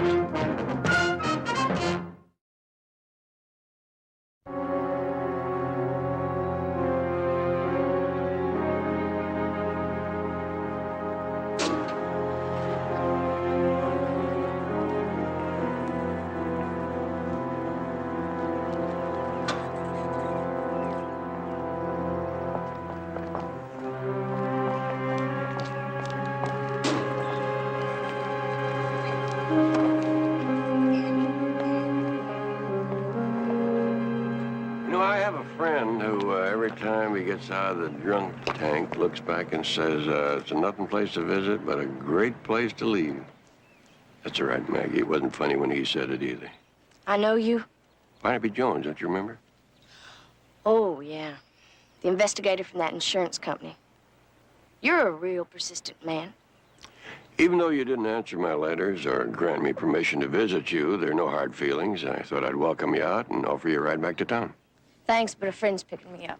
Yes, Jane Marshall from the Farrell Advertising Agency. I have a slight acquaintance with your parole officer. Get off my back, mister. I served my time almost a whole year out of my life. Now, Maggie, I watched you at the trial, and underneath you seem like a fairly decent girl. I'd hate for you to wind up back in there. Yeah, well, don't worry. I have no intention of breaking parole. You know I'm talking about what happened before you were arrested on that hit-and-run charge. I didn't see or answer you because I'm sick of saying it. I didn't have anything to do with robbing that check cashing place. And I don't know anything about that $400,000 those guys took. Satisfied? And yet, the car that you drove at the time of the accident matches a car that was driven during the holdup. My car looked like the one that witness identified.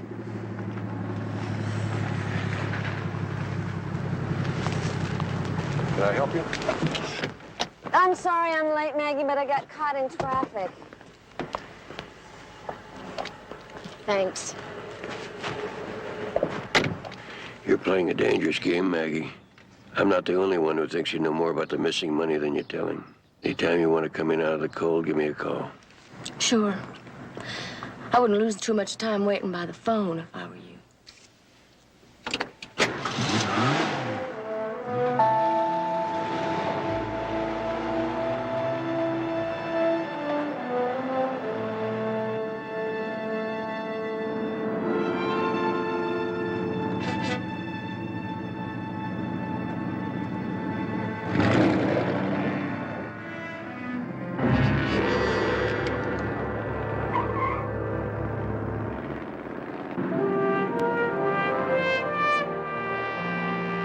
Betty, I've just been reading over this Maggie Revell case again. You know, if Barnaby comes back and catches you with your feet on his desk, you are going to be reading the want ads. Tell you the truth, I think Barnaby's going about this all wrong.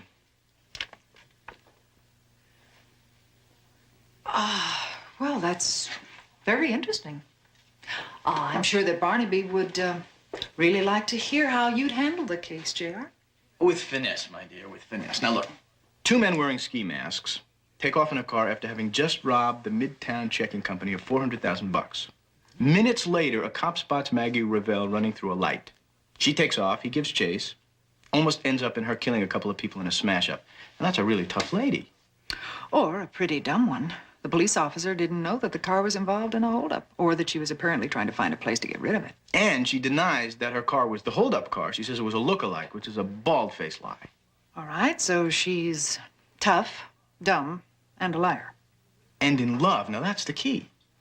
With one of the holdup men. And she took the jail sentence on the felony driving charge instead of the deal with the DA because she wouldn't betray her lover. Right. Well, J.R., you still haven't come up with anything that Barnaby hasn't suspected already. Aha, we return to my premise. Now, Barnaby's leaning on Maggie isn't going to get her to talk. Oh, I gather from that you have a better idea. Oh, that's right, you did say finesse, didn't you? Right. Now, we know that Maggie is rooming with her friend Jane Marshall. Now, you see, if I was Barnaby, I'd get an apartment nearby, you know, kind of get close to her without her knowing who I am. Hoping sooner or later she'd lead you to the boyfriend. That is very good, J.R. I mean, that's fantastic. What do you think, Barnaby? Hi, boss. I think that idea of yours of getting an apartment near Maggie's is a good one. You see? See, the trouble is, Barnaby, she knows what you look like, though. Oh, that's true. That's why Barnaby had me call Mr. Porter earlier this morning. Who is Mr. Porter? He's the manager of the apartment building where Maggie's staying. He's going to be expecting a Mr. J.R. Brown to come by later on this afternoon to look at an apartment. Oh, no, listen, I really can't, Barnaby. I just finished a whole battery of law school exams. You know, A couple of days in one of those swinging singles places is just what you need. Well, to tell you the truth, I also have an afternoon tennis date with the dean's daughter, so it's... I'm sure you'll be able to finesse your way out of that, Jedediah. And here's the address, JR.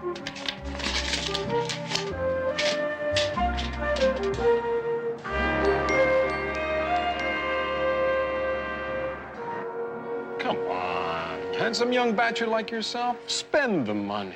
Take the penthouse. You won't regret it, believe me. All right. All right. You trust me to pay you the rent when I get out of law school, and you got a deal. Oh, to be born 20 years later. You're turning down hot and cold running girls. Look, what have you got in the way of a furnished single? Well, you may be in luck. What floor do you want? Have you got anything on their floor? Yeah, I think maybe I do. Who are they, do you know? The one in black is Jane Marshall. She's lived here about 3 years. The other one I've never seen before. Yeah. Okay. Here we go. All right. Right this way. And this jacket will go with everything, right? Oh, yeah, perfectly. Hey, hitting all those shops was worth it. Yeah. A definite improvement over my simple prison smock. Oh! You got my sanity project. Oh, I'm sorry. I really wasn't looking through your things. No, that's okay. That Tiger and I are very close. I'd work on him when things got really bad. I think I'd have gone crazy if I'd finished him before I'd got out. Do you want to talk about it? After you come back from New York, okay? Okay. I just wish I didn't have to go so soon, though. I mean, we could have some fun together. Yeah. It's probably a good idea for me to be by myself for a while, so I can get used to it. Yes? Oh, yeah, tell him I'll be right out. Well, my taxi's here. I still don't see why I can't drive you. Oh, no, relax, will you? It all goes on the old expense account. Oh. Hey, Maggie, you consider this place yours for the next week. Yeah, use the car if you want to. Oh, thank you for everything. Okay. Just for that, I'll carry the big one. Very good. I will check on the phone company for you right away. Thank you. Appreciate it. Oh, Jane, I want you to meet your new neighbor, J.R. Brown. Hi, Jane. Hello. Oh, this is Maggie Ravel. Maggie, Herb Porter. He manages the building. And I also help pretty lovelies with their luggage. Where are you off to this time? New York. Maggie's gonna stay here while I'm gone. Well, it was nice to meet you, J.R. Thank you. Have a nice trip. Okay. Bye, Maggie. Bye-bye. Maggie, looks like the two of us are going to be neighbors, huh? Looks like it. See you around. Yeah, see you around.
Jack isn't here, is he? Did he send you? Come on, Maggie, get off it. You know why I'm here.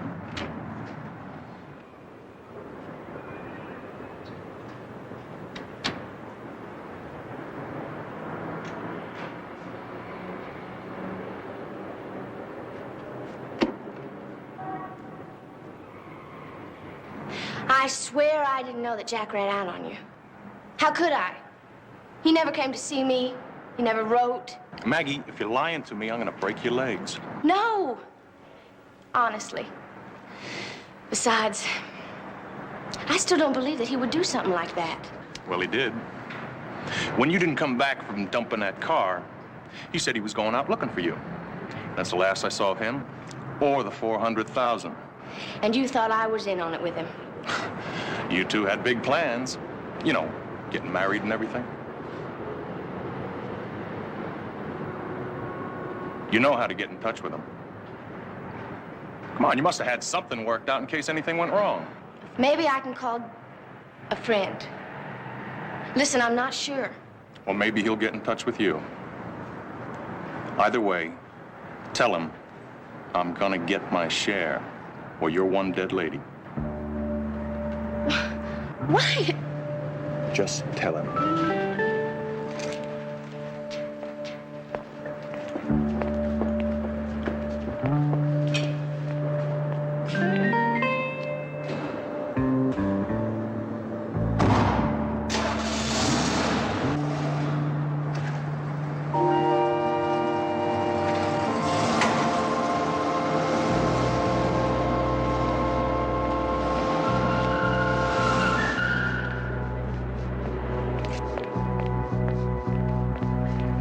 Hey, hi. You know, when you said see you around, I had no idea it would be this soon. What do you want? Just want to be friendly. Listen, go be friendly with somebody else.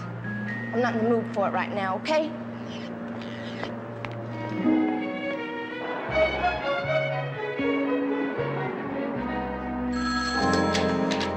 Barnaby Jones, Investigations. May I help you? Benny, it's JR. Is Barnaby there? Hold on, JR. Barnaby. Jedediah? Barnaby, Maggie just met a guy down in the garage. Now, I couldn't really hear their conversation, but whatever he said really upset her. Did you get a good look at him? Not really, but I got his license number here. It's California plate 332 OVS. Well, check it out. How you doing so far? Well, so far not good, but don't worry, you know, it only takes one good swing to hit a home run.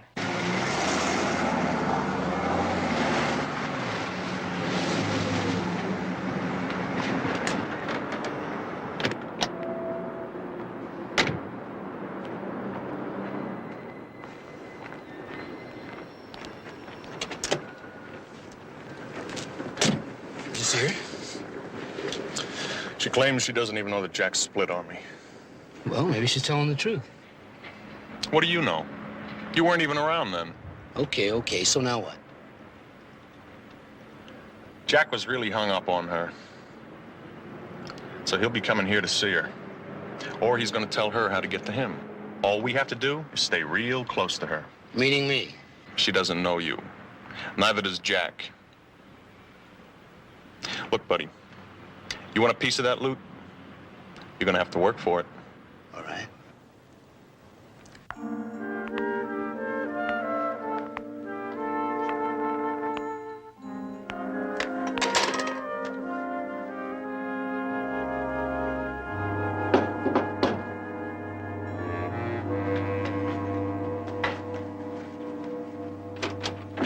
Look, I'm a guy, you're a pretty lady, I'm not gonna give up, so why don't we just be pals, okay? Look, JR, I don't want to... I know it's a little uncomfortable moving into a new building, but that's all right. You know, it just gives us something in common.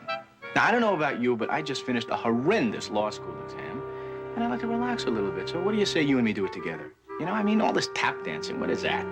Just relax, kick back, go for a swim. What do you say? Give me your answer, yes or yes? Yes. Give me a minute to change. You live over there? Over there. I'll knock on your door. You're on the clock. Okay.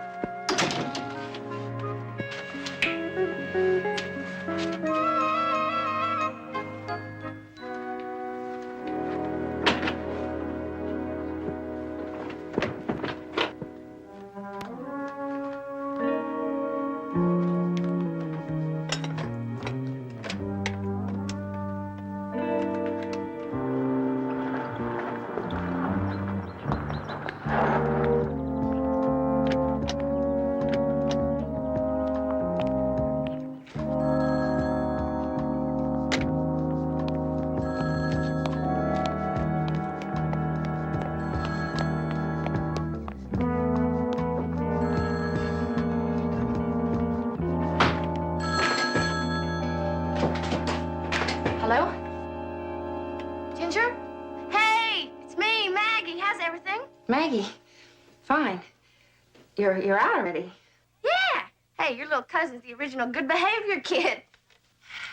That's great, Maggie. I'm really happy for you. That makes two of us. Listen, has Jack been keeping in touch with you? Uh-huh. Just like you said he would.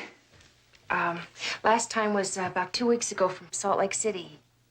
He said he was passing through. He was that close he didn't drop by? No, I guess he was busy. Yeah. Did he give you a number, any place I could reach him? No. But look, give me yours, and when he calls, I'll pass it on to him. I'm in L.A. at Jane Marshall's place. 555-6137. Got it. Did he, mention any problem between him and Wyatt? Problems? What kind of problems? Never mind. Listen, tell him it's important, okay? Sure. I dropped the milk. Who called? Maggie. She's out, Jack. Well, we know it had to come. She wanted to know if I'd heard about any problems between you and Wyatt. Wyatt? That means she's been to see her already. Jack, let's take off now. We could be in Canada tonight. She's kept quiet this long. She won't say anything. Are you kidding? Sooner or later, she's gonna find out about us. And when she does, she won't be able to get to the cops fast enough. Now, there's only one way to handle it. She's a threat to us, as long as she's alive.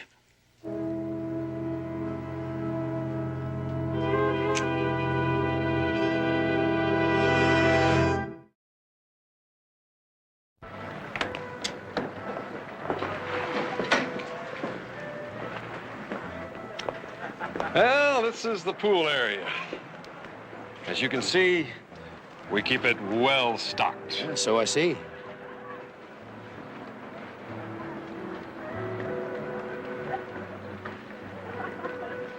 Oh, that's a new one. Name's Maggie. Come on, I'll introduce you. No, thank you. I'd rather do it my own way. Ah, real artist, huh? Well, you've got your key, you have your parking space, and you already have your eye on one of our girls. I would say that you have moved in. Enjoy.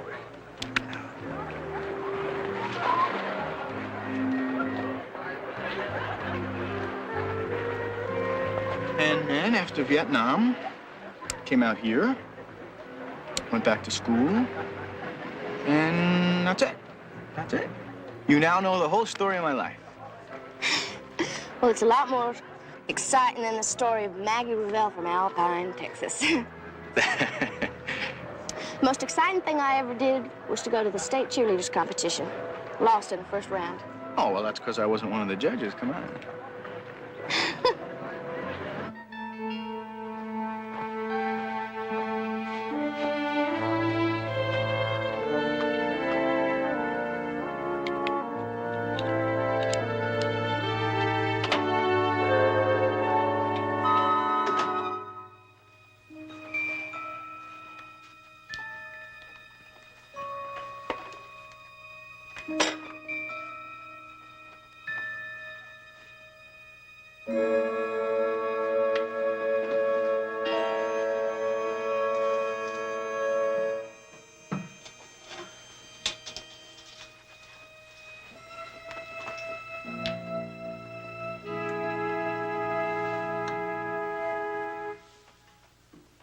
Was that it?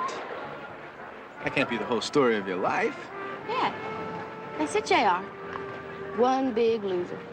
Oh, come on. What about the guys you used to date? Well, where I'm from, there were always more cows than cowboys. No, I never had much luck with men. Well, I tell you what, we're going to change all of that.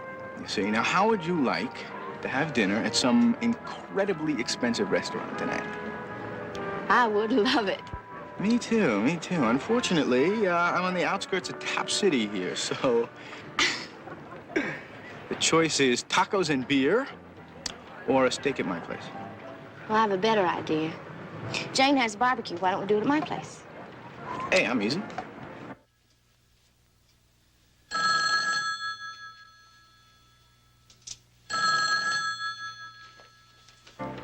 phone? Can you tell? I'm gonna go check.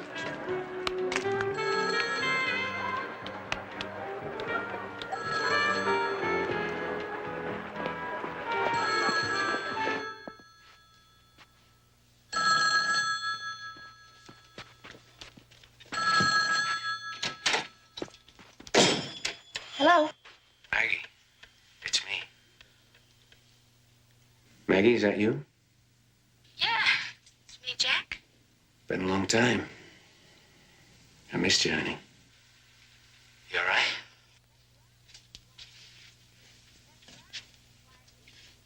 That's right. Wyatt was here this morning. Says you ran out on him. Yeah, well, I didn't plan it. We got split up.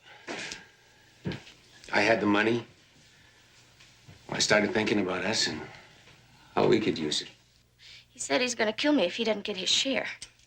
Now, he means it, Jack. That's one of the reasons I called. All right. Now, listen to me. You've got to be real careful. He's probably watching every move you make. Wait till 2 or 3 in the morning and then slip out. Catch any flight you can going out. When you land, call me. I'm not coming, Jack.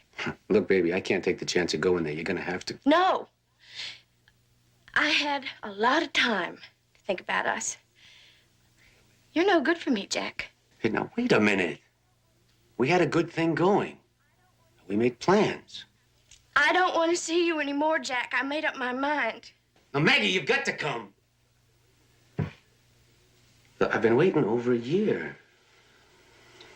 I haven't spent any of the money. No! I told you. It's over.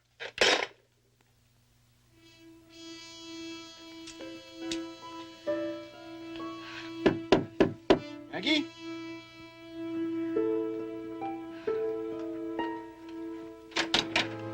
You okay? I'm fine. Okay.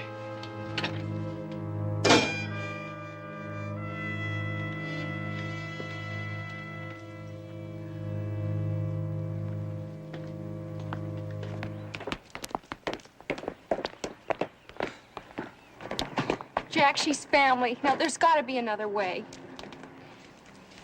Not if we're going to have any kind of life together. But knowing it was you who did it, I mean, what kind of life is that going to be? Kind we talked about. Come here. Come here.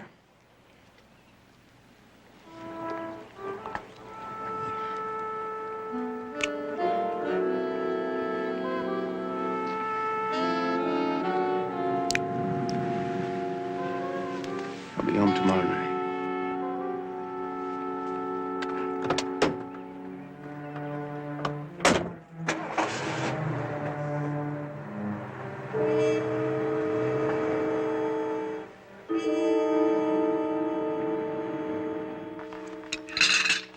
You know something? You're a good cook. Sure, if you can handle a steady diet of baked potatoes and steak. Oh, no, wait, don't touch those. I'll do the dishes. Got it? Yeah. Maggie, tell me the truth. How come none of those cowboys were ever able to put their brand on you? Just lucky, I guess. Or unlucky, depending on which way you look at it. You mean that you were never serious? Not even once? There was one guy. I loved him. I loved him a lot. But we just weren't good for each other. Anyway, that's all over now.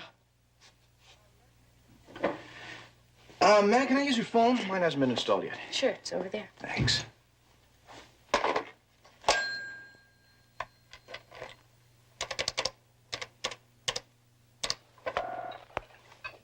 Barnaby Jones?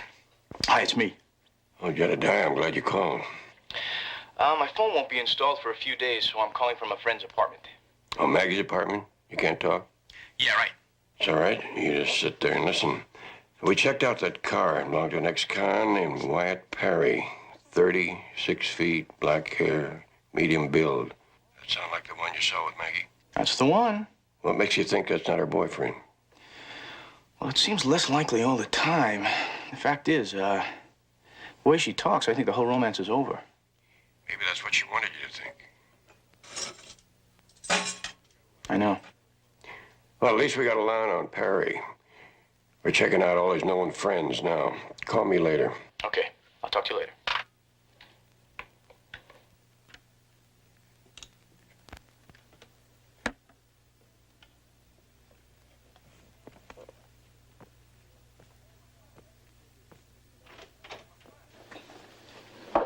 Oh, come on, enough with the dishes. Leave them for later. Okay.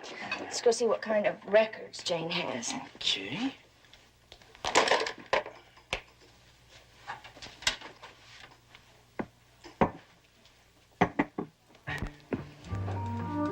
Oh, that's nice. Now, do you like that? Tell me the truth, yes or yes. Oh.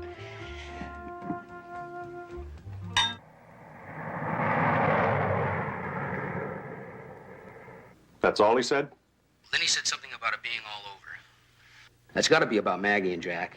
It fits with what I heard her tell Jack this afternoon. And you had no idea who this J.R. Brown was talking to? No, he was very careful. He didn't use any names. Okay. We'll find out who this guy is, understand?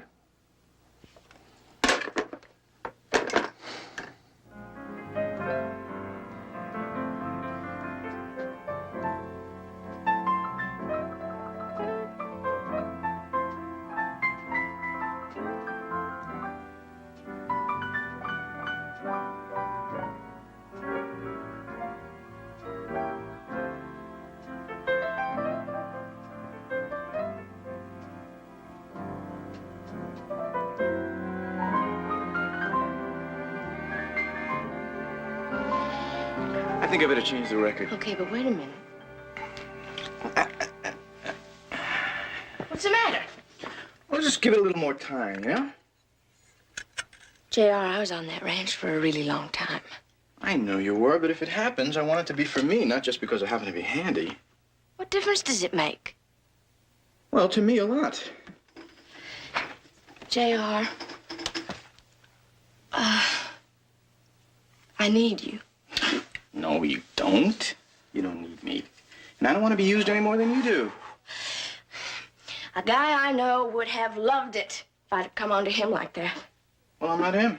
No, you sure the hell aren't. Look, Maggie, why don't we make some coffee, talk it over. Oh, yeah, I bet you're real good at that. Good night, JR. The party's over. Come on, Maggie. Get out!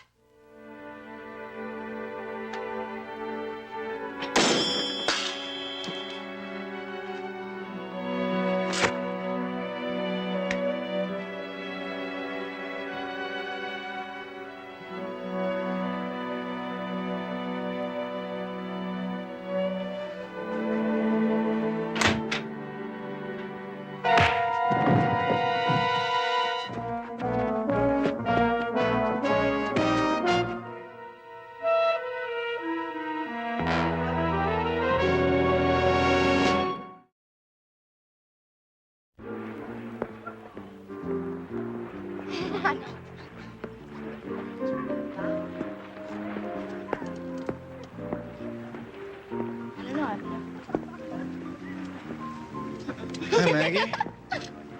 Why, JR. Listen, I want you to meet one of the most fascinating men I've ever met. J.R. Brown, Ted Goff. Hi. How are you? Ted just moved in, too. He's got his own business, import, exports. Travels all over the world. Sounds terrific. J.R.'s still in law school. Well, the law's a fascinating field. If you can hack all of those books. Yeah, you do have to be able to read. Why don't you go put on your suit and join us? Okay, I think I will. Can I talk to you for a second in private? Sure. I guess. I'll be right back. Yeah, no sweat.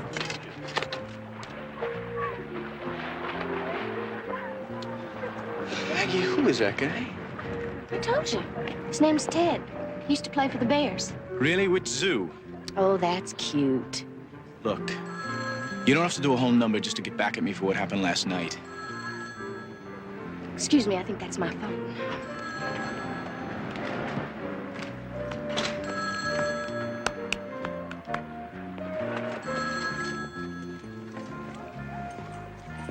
Going up to my apartment for a beer. You want one? No, thanks.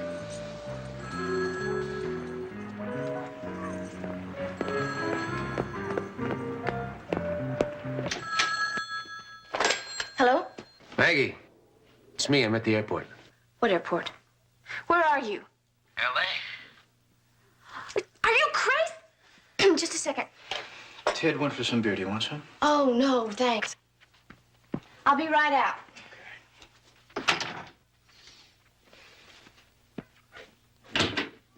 You're crazy, Jack. I told you not to come here. This just isn't gonna work.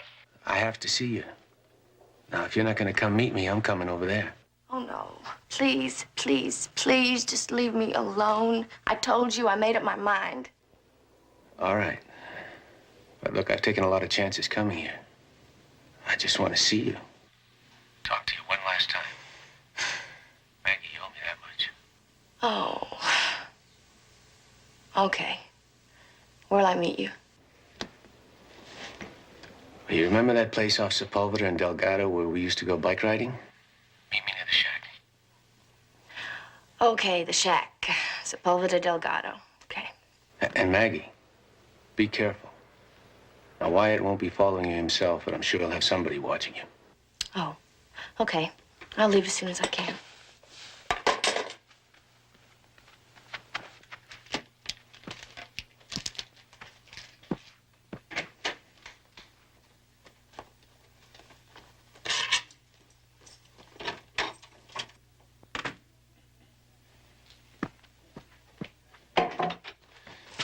Maggie, What do you want now, JR?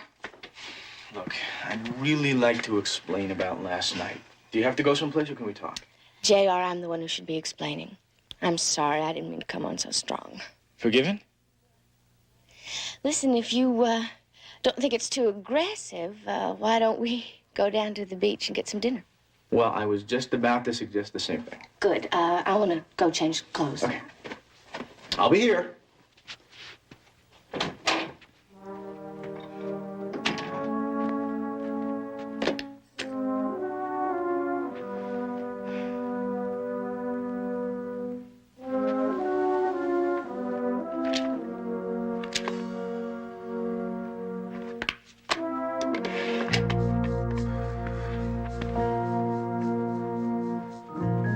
J.R. Brown, please.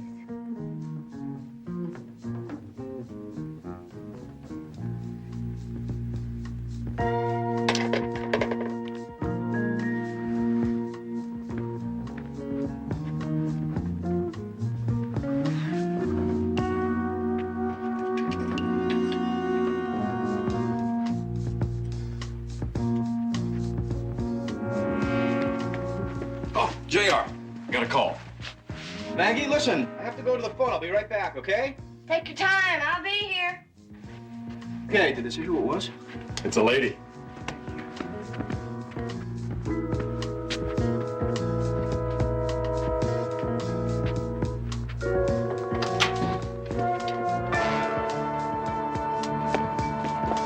Thank you. Hello? Hello?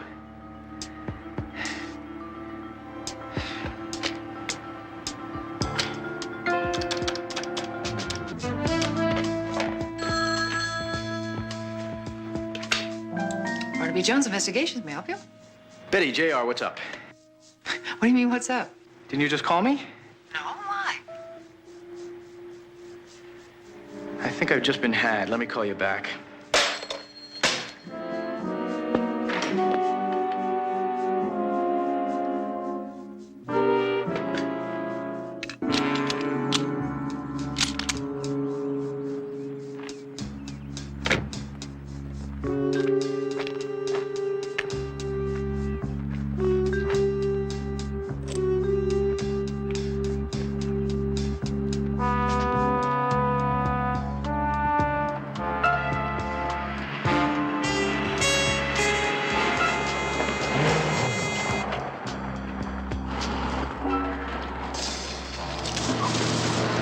Jack.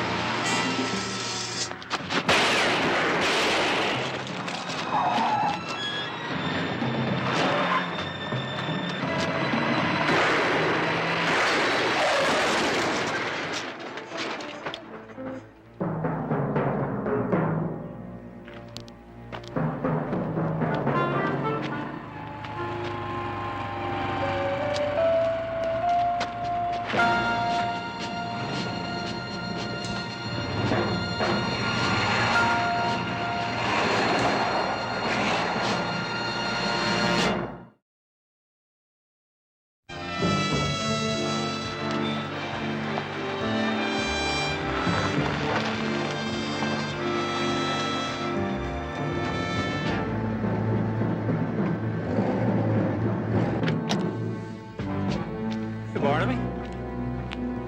Thanks for the call, Lieutenant. What do you got? Wyatt Perry is dead. The other one, Ted Goff, probably will be. Goff, one of Perry's known associates? No. And if you're thinking that two of them pulled that Midtown check cashing robbery, you can forget it. Goff was taking an extended vacation at the taxpayer's expense. Could they have done this to each other? Not likely. We got a dirt biker here who said he saw a car speeding away from the scene. Could have been Perry's partner. We're gonna have trouble finding him now. Perry was our best lead. I don't know, Lieutenant. Still one person who could identify him. Maggie Revelle.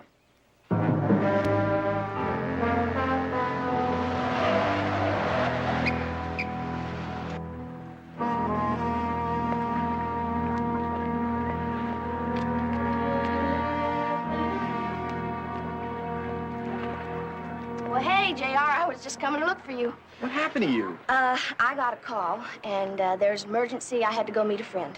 Who? You wouldn't know him. Him? It's nothing like that. Don't be jealous. I wasn't jealous. I was worried. Worried? Why? Were you afraid I wasn't going to come back? It isn't funny, Maggie. That's exactly what I was worried about. I don't think I like the way this conversation's going. I don't like the way you're talking to me. Well, I don't like the way you're trying to shine me on here. Now, you made that phone call to the manager just to get me out of the way to meet your boyfriend, right? Did you tell him where he could find the money? You're working for Wyatt. You just tried to get close to me so I would lead you to Jack. Just keep your voice down. Jack is his first name? Who are you? Sit down. I am someone who is trying to help you. Now, you're partially right. I did take that apartment to get close to you. I'm working for Barnaby Jones. The whole thing was a con. No, not all of it. Because I got to know you. And you deserve a chance at something better. What do you think I'm telling you all this for? What an actor. You're just trying to use me like everybody else. You're wrong. Now, I had a chance to use you. You even wanted me to, remember? But I wouldn't. Now, I think that makes me just a little bit different from this Jack, who let you spend a year in jail. Maggie, believe it or not, Barnaby is trying to help you. Now, just tell us who Jack is, and we'll find him. I can't. You're still hung up on this guy, aren't you? I don't know. I don't know about anything anymore. Maggie, I'm on your side. Why don't you just leave me alone for a while?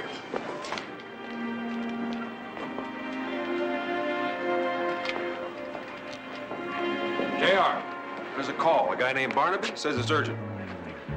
It must have been a spectacular shootout the way the ballistics boys reconstructed it. I wonder if she saw it happen. Was she upset when she came back? Yes, she was. I think it was falling out over money. If he didn't have it before, I think that Maggie's boyfriend has it now. Jack is his first name. She let that much slip. Since this Jack has eliminated Perry, I think now he may try for Maggie. You know, Barnaby, Maggie is really down on this guy. I don't think she'd go with him. Jedediah, you ever hear of a woman changing her mind? Yeah, I guess you're right. I hope you're wrong. Don't let her out of your sight. I'm on my way over there.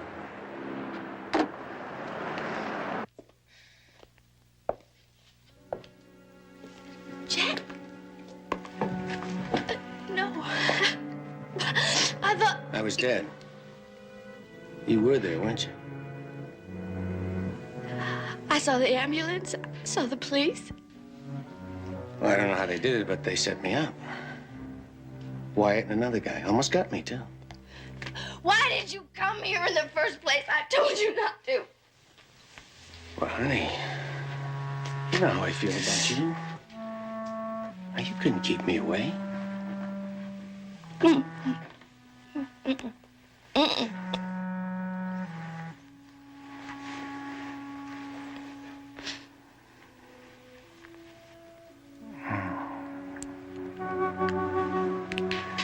Feels good. Feels like home.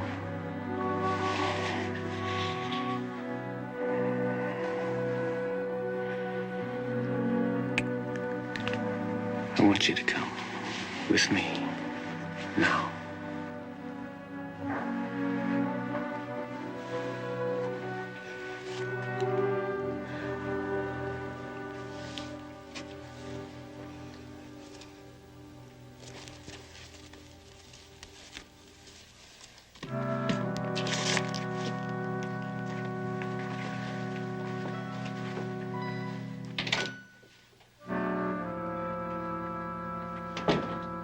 car's in the garage, honey.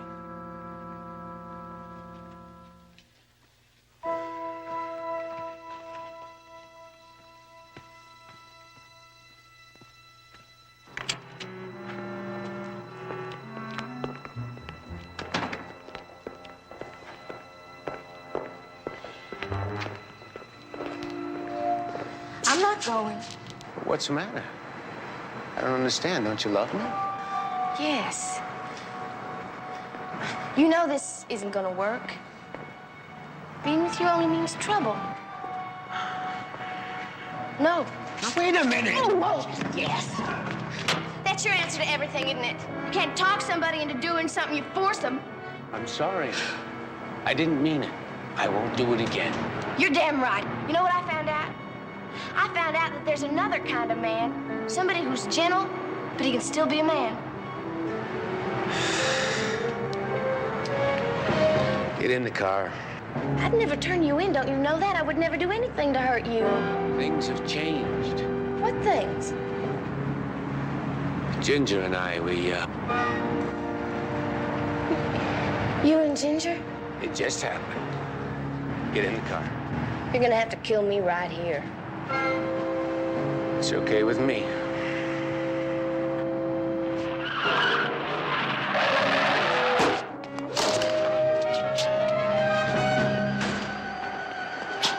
Right there, Jack.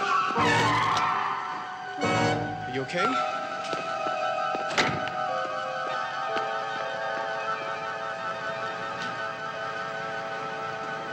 Well, you seem to have everything well in hand. I guess I do at that, Barnaby.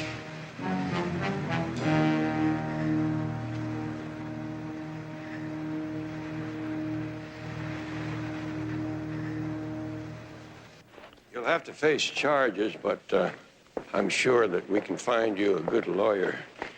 You must know of someone, right, Jedediah? Oh, I think we can work something out. Well, since the Utah police have picked up Ginger and $365,000 of the stolen money, I figured that pretty well closes up the book. In more than one way. Yeah, I think it was a good idea to move to another place. Yeah. Jane said she would let me stay on here, but I think this place has too many bad memories. Well, not all bad memories. No, not all.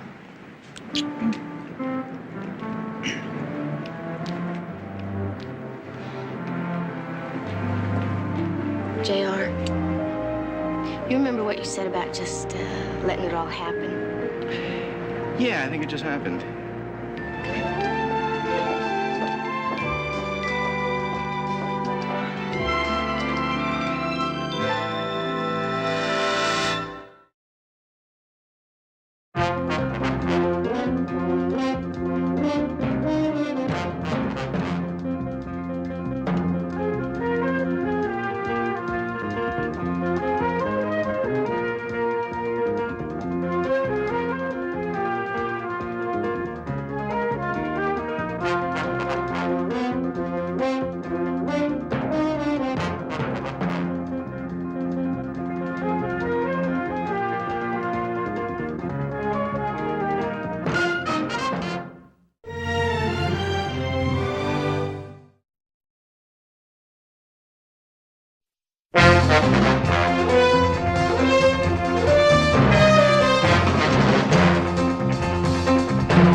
Barnaby Jones, starring Buddy Ebsen. Also starring Lee Merriweather, with guest stars Eric Braden, Jamie Smith Jackson, Richard Hatch, Barbara Stewart, Nancy Wickwire. Special guest star Sharon Acker. Tonight's episode, Her Chance to Kill.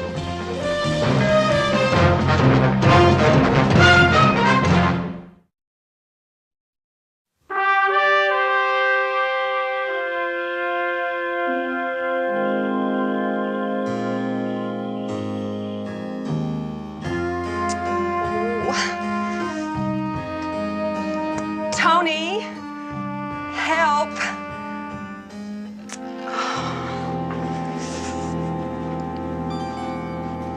My zipper's stuck. Well, you're not even ready. I'm not going. With what I've learned about Steve and the firm, I'd be a hypocrite. Okay, drop the other shoe. What's Steve been doing? Stealing stamps? Stealing's more serious than that. For heaven's sake. Steve Kingston? I wish there were a kinder way of putting it, but there isn't. Steve Kingston is a thief. Yeah. Thank you.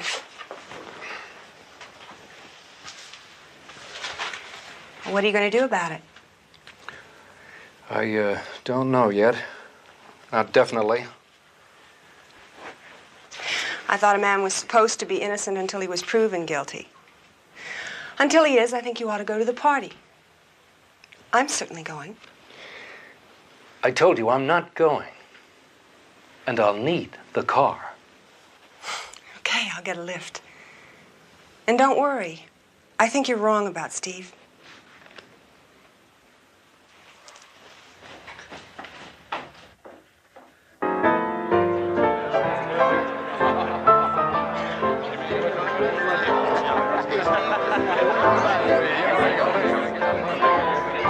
Excuse me for a minute. I'll tell you in a minute. Hey, where's our host? Hey, my darling, you look beautiful. Thank you. So do you, sweetheart. Hi, how are you, darling? As always. See you when you get back. Steve, how are you? Tonight. Yeah. It's gonna be a little wet out tonight. I think you're I'm right. going to powder my nose. Don't have too much fun without me. It can't be done, you know that. Come on inside. Oh, everybody's here. Sure. Did you have a hard time getting here, something, or what? No, we were just slow starting. It was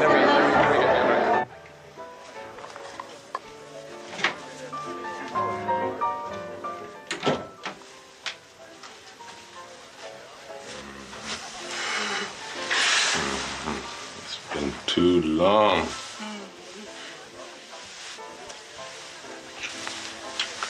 Steve, wait, problems.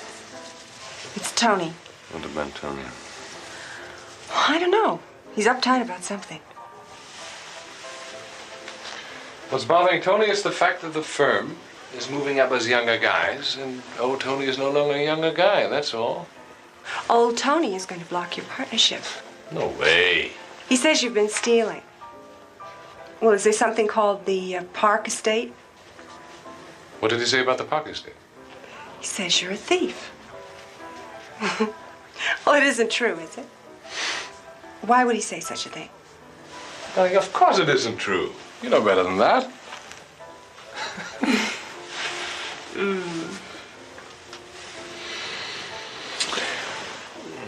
But look, maybe I better phone him right now and see if, why don't you cover for me and play the hostess bit? Hey, Steve. Is everything all right? Darling, of course it's all right. I'll just be a few minutes, okay? Okay.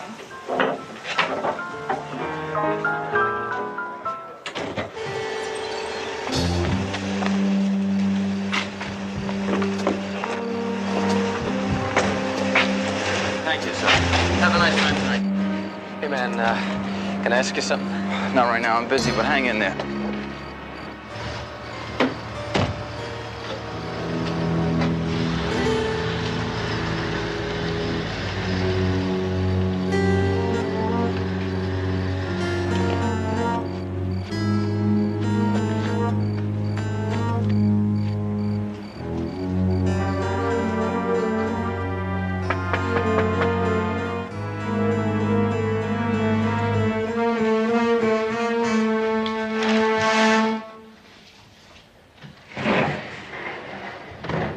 My wife didn't waste any time, did she?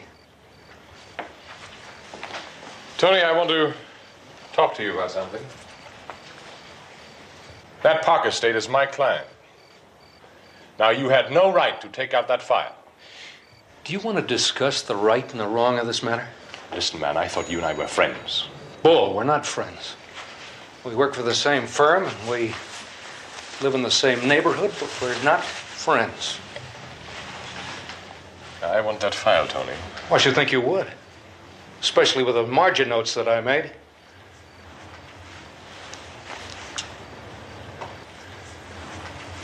You wouldn't shoot me. Now hand it over to me. You stupid fool. Spencer's gonna know anyway. You told him?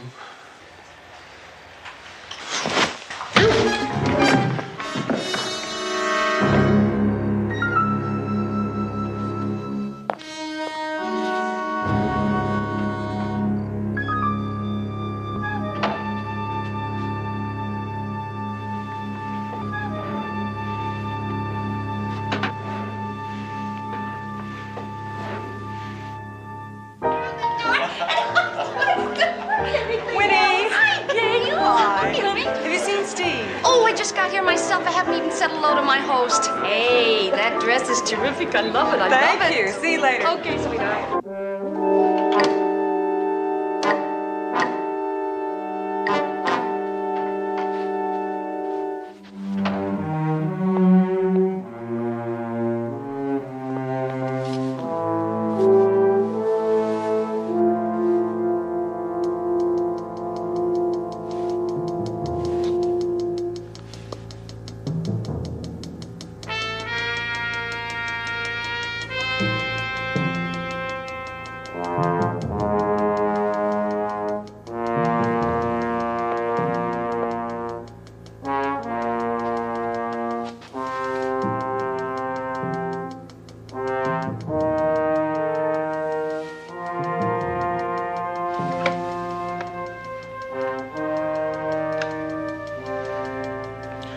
Operator, give me the police, please. Harry, this is an emergency. For heaven's sake, give me the police. This is Tony Bloom, Lathrop Way. This is an emergency. A couple of hippies broke into my house, picked me up, spaced out. And I'm searching for money. Oh, my God. Oh, no!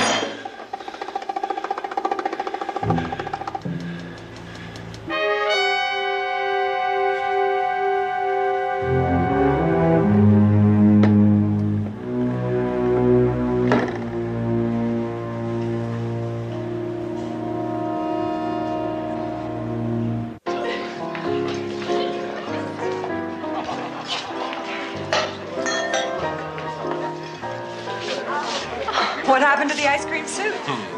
I just spilled some ice cream on it. How's everything going? Fine. Everything is going to work just fine.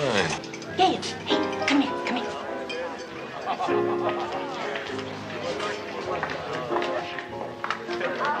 Officer, this is Mrs. Bloom.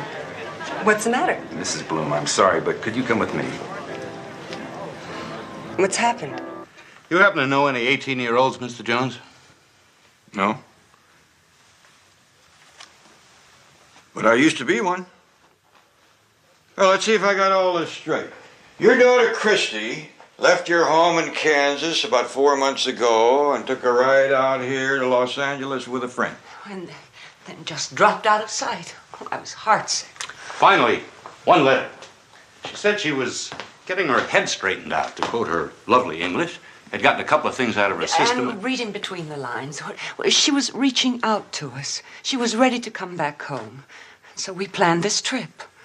But she did keep the date with you on Monday. Where was the meeting, Mrs. Sanders?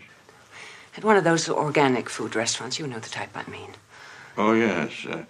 Kind where you don't know what it's doing to their metabolism, but it's certainly making their hair grow. Well, we talked the whole thing out. And she agreed that she would come back home with us.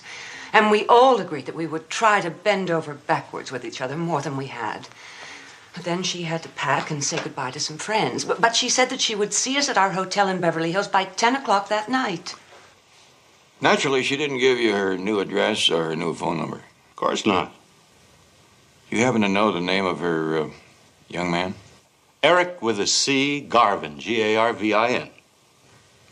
You recall the name of the restaurant? It was on Sunset Boulevard, just past Doheny. Well, I'll never forget that name. Granola Central Station. Why should I know where this Eric Garvin hangs out? They told me up in Topanga to try here, and then a couple of guys in Venice, and then Judy. Which Judy is that? Christie's friend, Judy.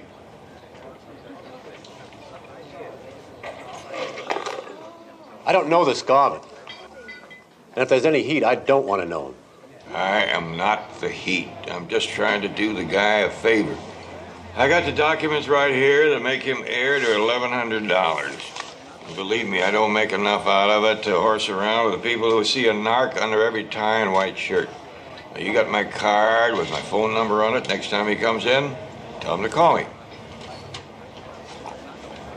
Oh, no sweat, my friend. And nobody's agitated. But you can understand why we played a little cautious, right? You know what Dago Street is? You go up Laurel Canyon and hang a left at the store. Eric's got a crash pad made out of an old bus. You go over White Bridge, and you can't miss it. Doesn't sound like it. Thanks.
Howdy. My name's Fletcher. You interested in this property? No, I'm just looking for the people living here. Living? In that? There's a couple of squatters hanging around. You can guess the type. I'm sorry, maybe they're friends of yours. A young fella and a girl. Name seems to escape me. Eric Garvin and Christie are the people I'm looking for. How do you spell those? Well, Mr. Fletcher, if your name is Fletcher, I'm wondering why a real estate broker would be that interested in a couple of squatters, if you are a real estate broker. I'm a police officer.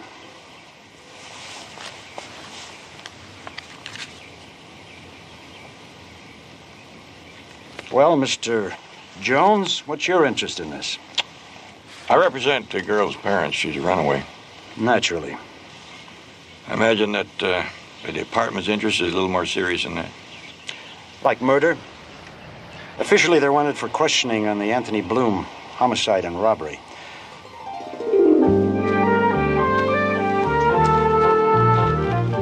Eric can't move. I hear you. He has to move, Christy. You're gonna have to split, man. Both of you. I can feel fuzz all over the neighborhood after what the radio said about him looking for a couple of street people. You better take off, Christy. You've got someplace to go. Now do what I tell you.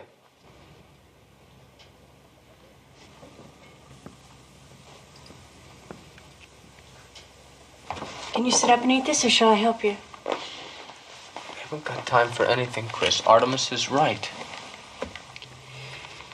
Look, whatever you decide to do, I'm not leaving you. I'm going to stay with you. Okay. We're both leaving.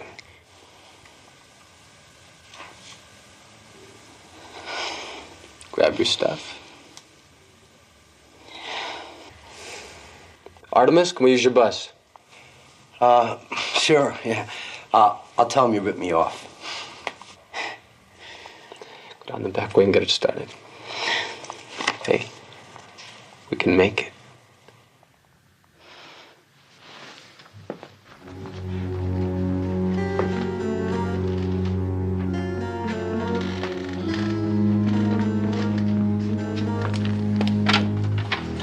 Hello, Miss Sanders.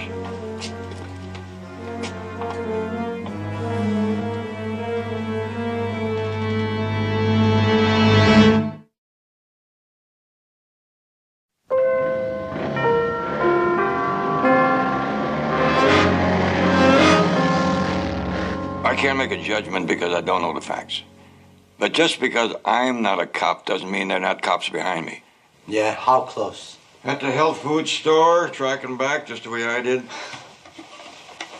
Eric and I didn't do it. Don't you believe me? It's the truth. I mean, we couldn't kill anybody. Difference does it make, huh? I mean, we were around there and we're long-haired hippies. And that's the label, man. I mean, we're guilty, right? Anything they want to pin on us. All right, what really happened that night? Okay, you went to Eric's to say goodbye and pick up your things. Yeah, to pick up my debutante's wardrobe.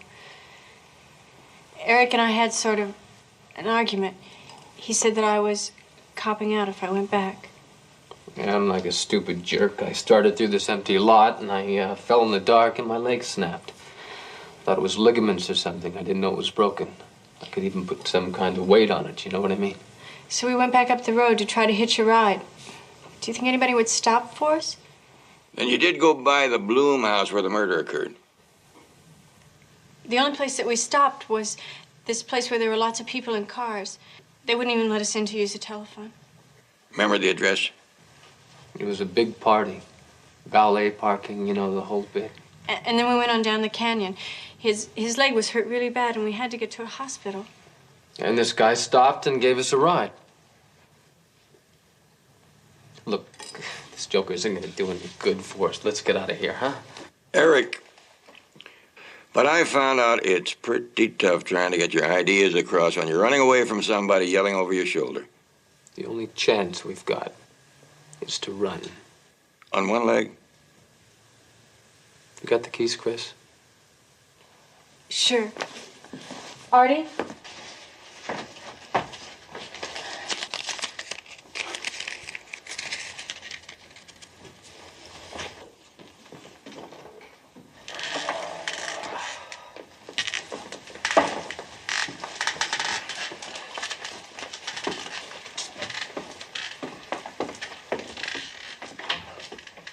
Hey, good luck, you guys, huh?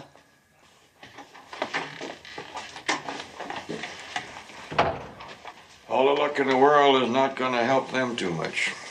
What key do you want me to wind up now, Pops, huh? Law and order? Or the younger generation and the evils of pot, huh?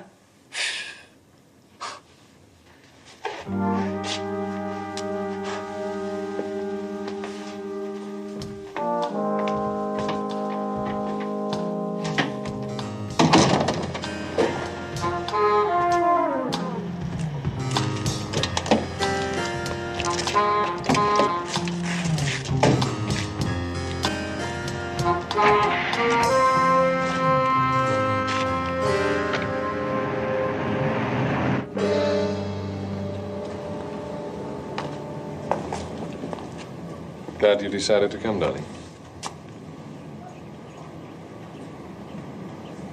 You know how sorry I am that you have to go through all this. All this time since it happened, and the statements I've made to everybody, I can't help remembering you were in that bedroom so long. Darling, I was in there because I kept on getting a busy signal. I had to get through to Tony as soon as he finished. I just kept on dialing. Gail, I never left that house. There wasn't time enough for that anyway. I want to believe. It is the truth. And if I tell you it is the truth, it is. Okay? The police know who did it. The reason that phone was busy It's because Tony was calling them. There were a couple of freaked out hippies in that place going through it. Before they killed him,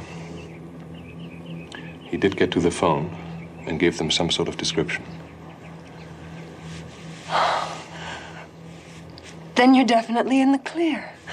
Of course, I'm in the clear. Except for one thing. I need the park file. When will the police let you back into the house? Is it still in the house, the file? Where else could it be? Darling, I need that file. You're gonna have to get it for me. Okay?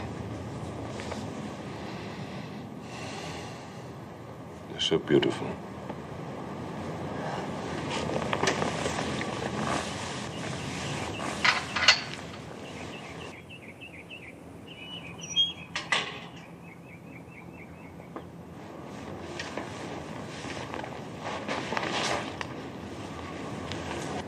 Hello? Hello. I'm looking for Mr. Kingston. I am Stephen Kingston.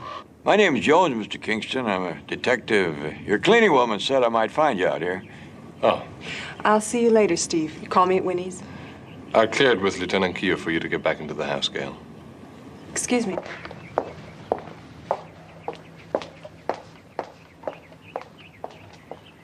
She's Gail Bloom. That's right. I represent her now. Three of us were very close. It's incredible. Tragic. But I believe that I told Lieutenant Keogh everything already.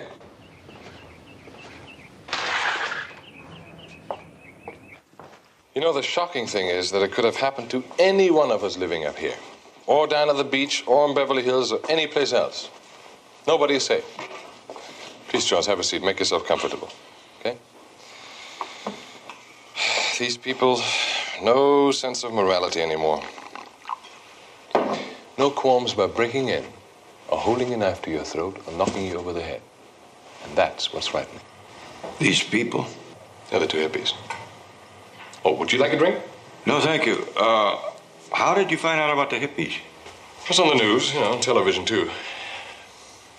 I didn't think the case against them was that strong, myself. Why not? Well, the one with the broken leg, he couldn't do much, could he? Now, Lieutenant Keogh didn't tell me about that one. Huh. But from what I heard about the struggle that Tony Bloom put up, maybe he broke the guy's leg in the fight. Or maybe the other one actually killed Tony Bloom. The other one was a girl. Or didn't the lieutenant tell you that either? Was it a girl? That's incredible. Well, some of those girls these days, I guess you just can't tell the difference anymore, can you? But tell me, Jones, how does Lieutenant Keogh like a man on his staff to go against his own murder theory? Me? That makes you think I'm on Lieutenant Keogh's staff. You told me you were a detective. What's this all about? Aren't you a detective? Private detective. I wanted to talk to you because I was told you gave the party that night. That's right. And Mrs. Bloom was here. I mean, that's all a matter of record. Tony Bloom was late coming home, and he was going to come along later. So... You had valet parking? I certainly did, yes. Well, I wanted to find out what outfit you used and get the names of the car jockeys that were here. Why? The two suspects, the young hippies, said that they talked to the parking attendant and asked to use the phone. Well, if they did that before they passed the Bloom house, it kind of rules out the possibility that they beat up on Mr. Bloom and murdered him, wouldn't you say? Yeah, I guess you're right. Now, what if he actually broke the guy's leg in the fight? Doesn't seem logical that they would limp back up here and talk to people, be seen, make their identification that much easier, does it? No, it doesn't. You're right. So what you want from me is the valet parking service? That's all. Be a very great help, Mr. Kingston. I'm glad to help. Chuck has his own servers. I've used him for years. Now, I got his number right here, so I can give it to you. You know the biggest problem parking cars in Southern California? Making sure your legs don't give out on you. Tower Road, Summit Drive, the old calf muscles and tendons, I'll tell you. Yeah, I have the same hazards in my profession. Now, about those two, they were coming west on Mulholland? Right, the 8900 block. And we were swamped. Party just starting to swing. So I had to say no. Wasn't one of them hurt? Yeah, his leg. The guy was really in pain. The girl practically had to hold him up.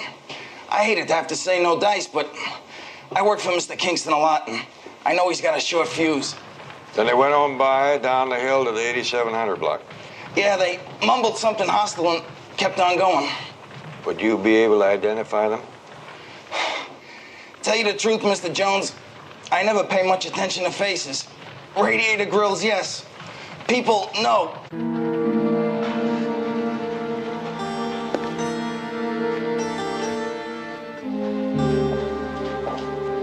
Lieutenant, I guess that cleans it up for me.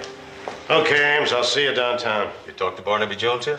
Got here just a few minutes ago with that open-faced, friendly smile of his, you know. Where is he? Right here. Will, I'd like to talk to you. Have you got a minute? Just. Well, Lieutenant, I think I'll take this stuff down to the lab. So long, Ames. Will, one of the kids you're questioning is a client of mine. Tough. Which one? The girl. Well, she needs a lawyer, too.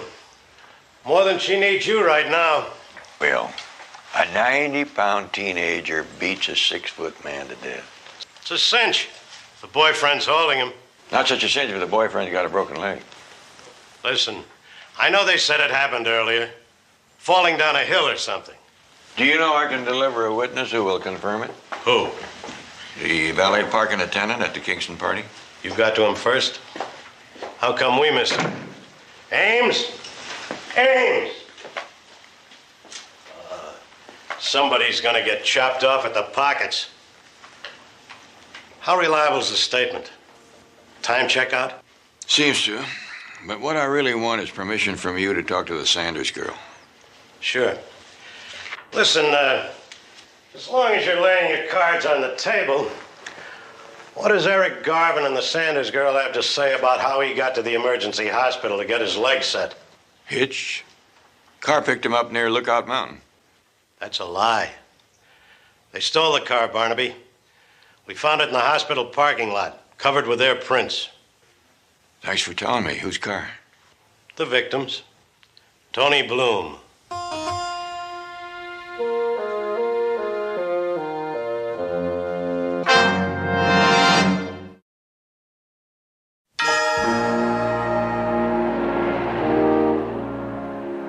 You're both in a mess of trouble, young lady. You need all the help you can get. And whether or not you get it from me depends on when you start telling the truth. Now, one more lie, and I drop it. You understand? Okay. Yes, sir. Look, the only reason that we went to the Bloom house was to try to call Artie so he would come and get us. We rang and nobody came to the door. So we ripped off the car. But we never went inside, and we sure never killed anybody. You were more or less identified by 4 people. 2 guests who arrived about the time you did. The parking attendant and a woman walking her poodle. Did you happen to see anybody outside who may have committed the murder? Wow. There was a valet. We talked to him. And there was a car that drove up just then. We asked them. Oh, and there was this guy that looked like he was leaving the house, and then he went back into the house around to the side like. Could you identify him? Heck no. I probably wouldn't have remembered him except that he was wearing very fancy threads. Dressed all in white. White suit. Yeah, very Marcello Mastroianni. Very cornball, Mr. Jones. Is that all you want? If that's all you can tell me. Will my mother be coming down? I imagine she can get permission. Well, I guess we'll both survive. She always comes loaded with handkerchiefs. Thank you very much, Mr. Jones. I'll be talking to you the day after tomorrow, Christy. They may have moved you by then.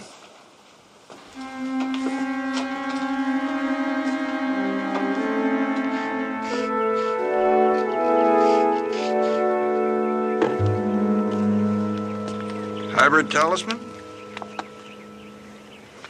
Reporter or policeman? I'm Barnaby Jones, ma'am, a private investigator. Well, first time in my life I ever have detectives asking me questions, and not one of them's younger than me. Well, I always knew I missed my chance with Bogey. Actually, I want to talk to Mrs. Bloom. I understand she's staying with you. Oh, no, she went back to her own house. I guess everyone knows which one it is now. She's probably there. I want to ask you a question about the party. Who was wearing the white suit? White suit? Nobody was wearing a white suit. Well, maybe the bartender. No, he was wearing a red mess jacket. Nobody was wearing a white suit, Mr. Jones. Why did you think that? Must have been mistaken. Thank you very much, Mrs. Harbeck. Oh, just a minute, Mr. Jones. You are a good detective. It is a hybrid talisman.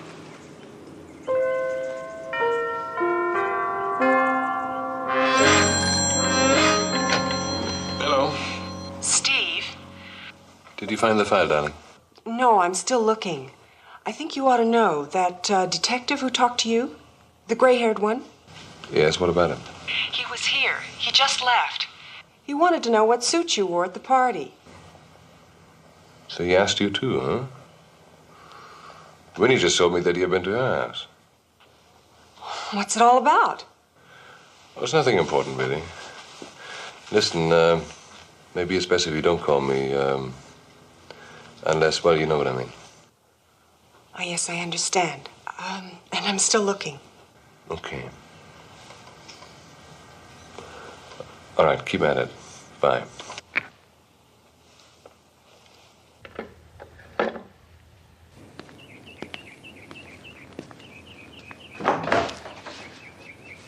Well, you back again, Joan? I'm afraid so for a minute. Come on in. You got a hold of Chuck all right? Oh, yeah. Did you get what you needed? Yes, fine. Thank you very much. Well, I hope you don't mind if I do my 30 laps. No, not at all. I hate to miss a day, you know. I feel the same way Mark Twain did about physical exercise. When I get the urge, I lie down immediately till it goes away. That's a good one. So what did Chuck have to say? He confirmed that he had seen Garvin and Sanders, Garvin with the bad leg, just about the time that they said he had. He also said they asked to use the telephone, but he told them that you wouldn't like it.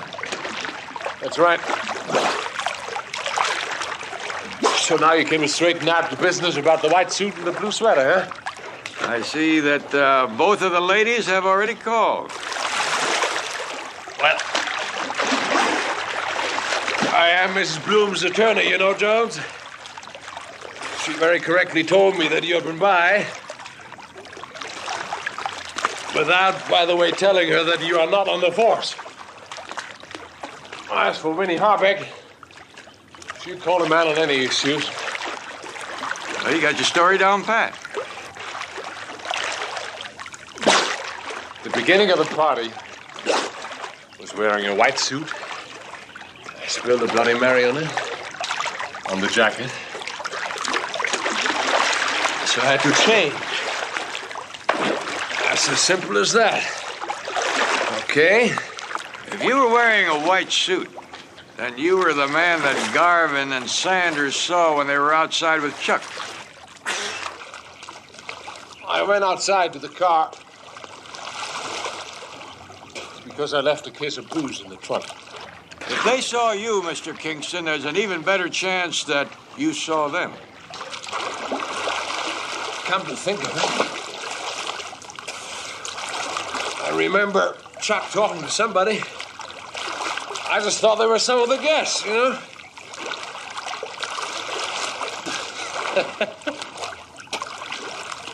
You look kind of skeptical about me changing clothes, Jones. I don't mean to. It makes good sense.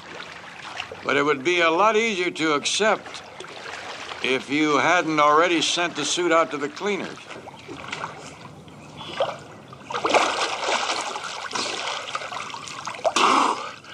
Cleaners pick up us tomorrow, Jones.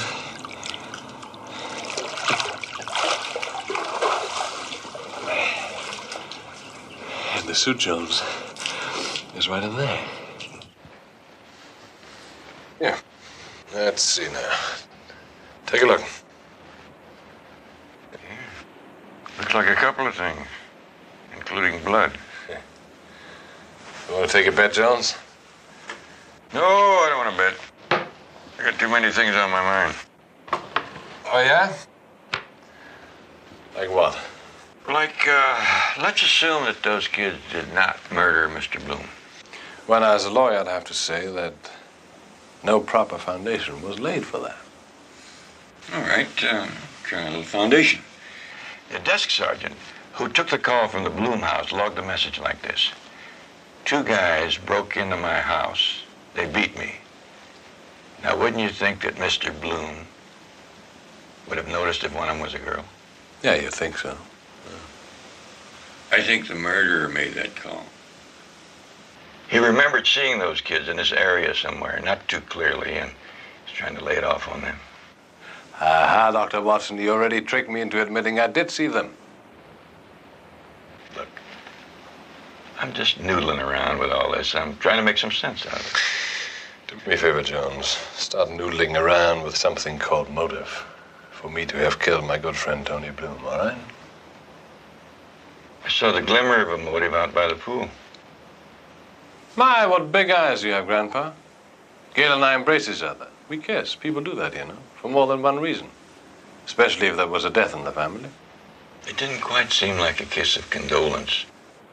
Or a kiss a lawyer might give his client. You are serious, aren't you? A crime of passion. How romantic. And how ridiculous. Lovers don't kill spouses today, Jones. They just move in together. Besides, I got a girl. You know what she is? She's a biology major at UCLA. Now, why don't you go down to Lieutenant Keogh and tell him all about your theory? Because I'm quite sure he'll get a good laugh out of it. I might just do that. They could use a good laugh down at headquarters.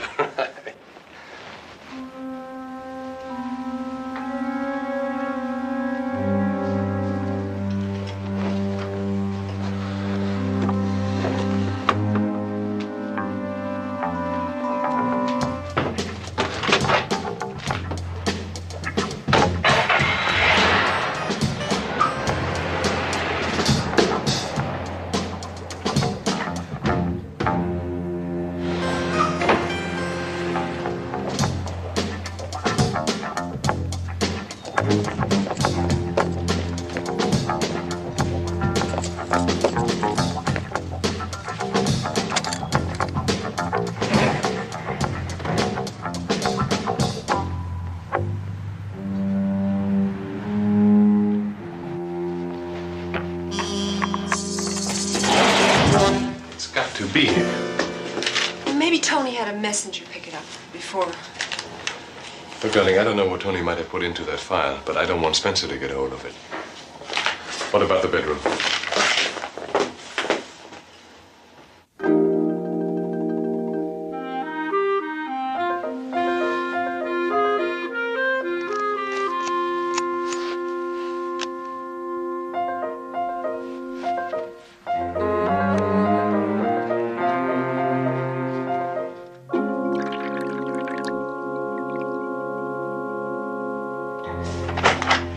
Barnaby, you told me you would stop at 7. I'm almost finished. What'd you find out? The stain on top may have been a Bloody Mary, but something tells me that underneath is blood that he tried to wipe off. Did you check out? Nope. Tomato juice with just a trace of Worcestershire. A Bloody Mary without a drop of blood.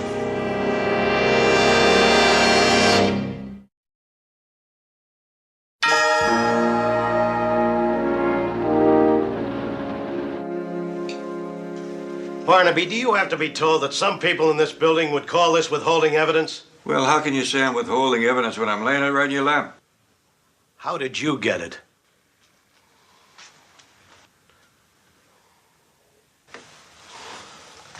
Marilyn, you there? I'll have to send this to the lab and get these stains analyzed. Now, hold it, Lieutenant. I've already analyzed it, and it's nothing but citric acid, ascorbic acid, sodium chloride, and pulp, tomato juice.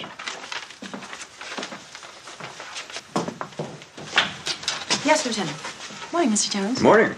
Tell Dr. Tamaka that the good fairy left this in a basket on my doorstep, and I'd like him to take Hold it. What now? You know, I struck out on the stain, but isn't this a kind of a funny thing to have up your sleeve if you've been wearing the jacket? Price tag still sewed in? He didn't wear this. Brand new, right off the rack. He set me up. You're saying he got rid of the jacket with the blood on it? The real blood. Maybe. Or maybe he wore it with the price tag in it. I've done it. How long ago? Last time I wore anything with a price tag in it was a pair of knickers that my mother gave me for Easter because she wanted to prove she could afford to give everybody a new outfit. Well, I'm sorry to say it still doesn't make things look better for those kids. About those kids. If they were dumb enough to leave prints all over the Bloom car, how come they were smart enough not to leave any prints inside the Bloom house when they were supposed to be struggling with them? Barnaby, you've got too many friends in this department. Who let you in on that? You did, Wilbur, just now. I was only guessing.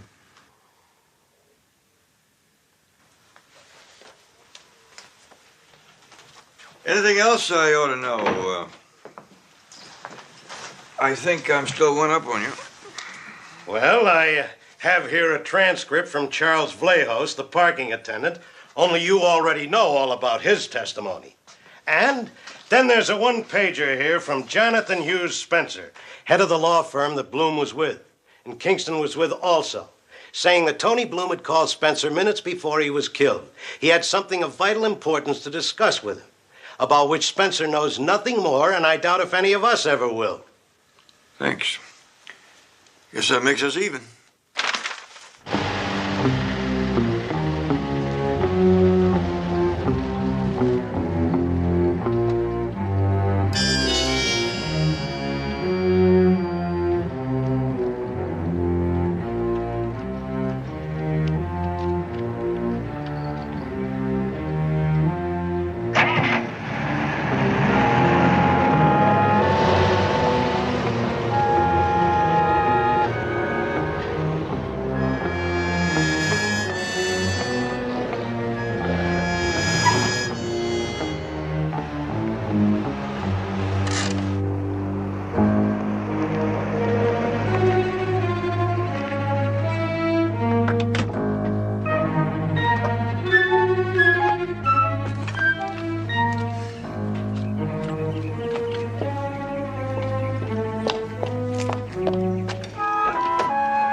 I'm sorry if I frightened you, Mrs. Bloom. Mr. Jones, I'm sorry. I don't have time to talk to you. You know what's in that? Personal papers that don't concern you. Mr. Jones, I'm sorry. I have nothing to discuss with you. I don't know exactly what's in there, but Mr. Kingston does, doesn't he? He's not here. But he knows. And I know that whatever is in there is the reason your husband was murdered.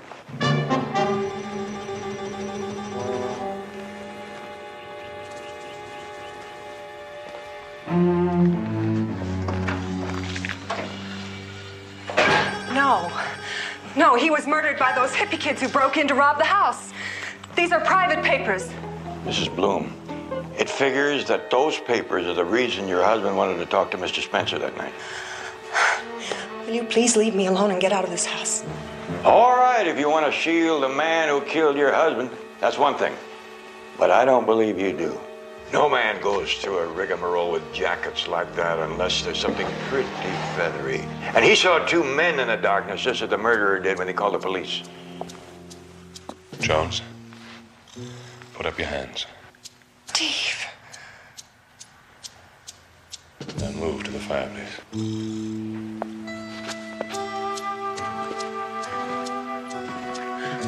What are you doing? Put Hold your hands above it. And spread your legs apart.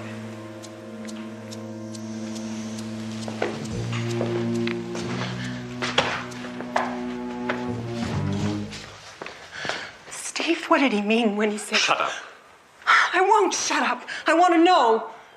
Laying a foundation for you, Kingston. You wanted a foundation. What's the motive, Mrs. Bloom? Steve, you swore to me you didn't. Now be quiet. And open the door, Gail. Open it.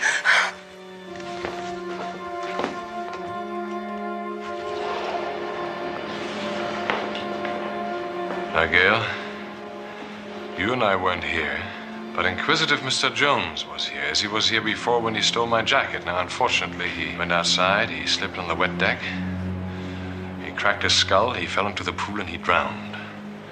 Now, you get that? Steve, why? Because I say so, Gail. Mr. Kingston, you mind if I suggest a bargain? You haven't got much to trade, Jones. Except that if you kill me, Mrs. Bloom will probably decide that you actually did kill her husband, and right now she's not quite sure. And if you stage an accident, that brings on more questions, lots of questions, because believe it or not, I've got some friends in homicide and some more scattered through the department. And they will hang on like bulldogs until they are absolutely certain there was no foul play. Mr. Kingston, you've got me covered.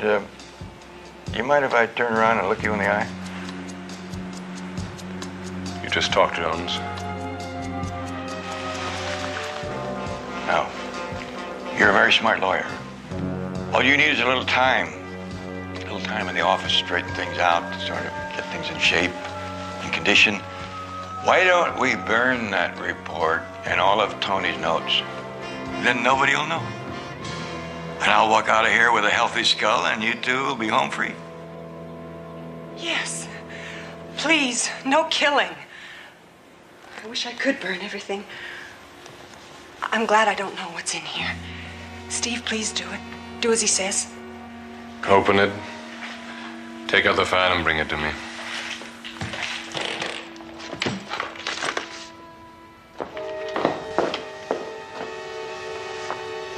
Now light it.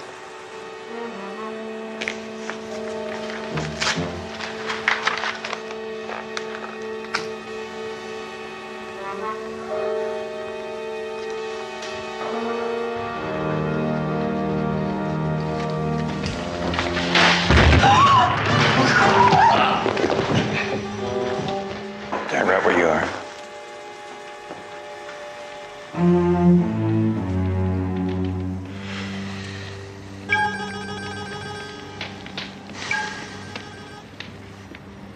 And she testified against Kingston? Mrs. Bloom did. Yes, Christy. Even true love doesn't run smooth. And theirs was kind of rough all the way. Well, ours is going to be different from now on. I hope. So do I. Won't be easy. Nothing's easy today. But every once in a while, some of you old establishment guys surprise me. Anyhow, you did, Mr. Jones. Thanks, Eric. You know, one of these days, maybe your parents and Christy's parents might surprise you, too. It's amazing how much we grown-ups can learn in a couple of years. Dig? Oh, I dig.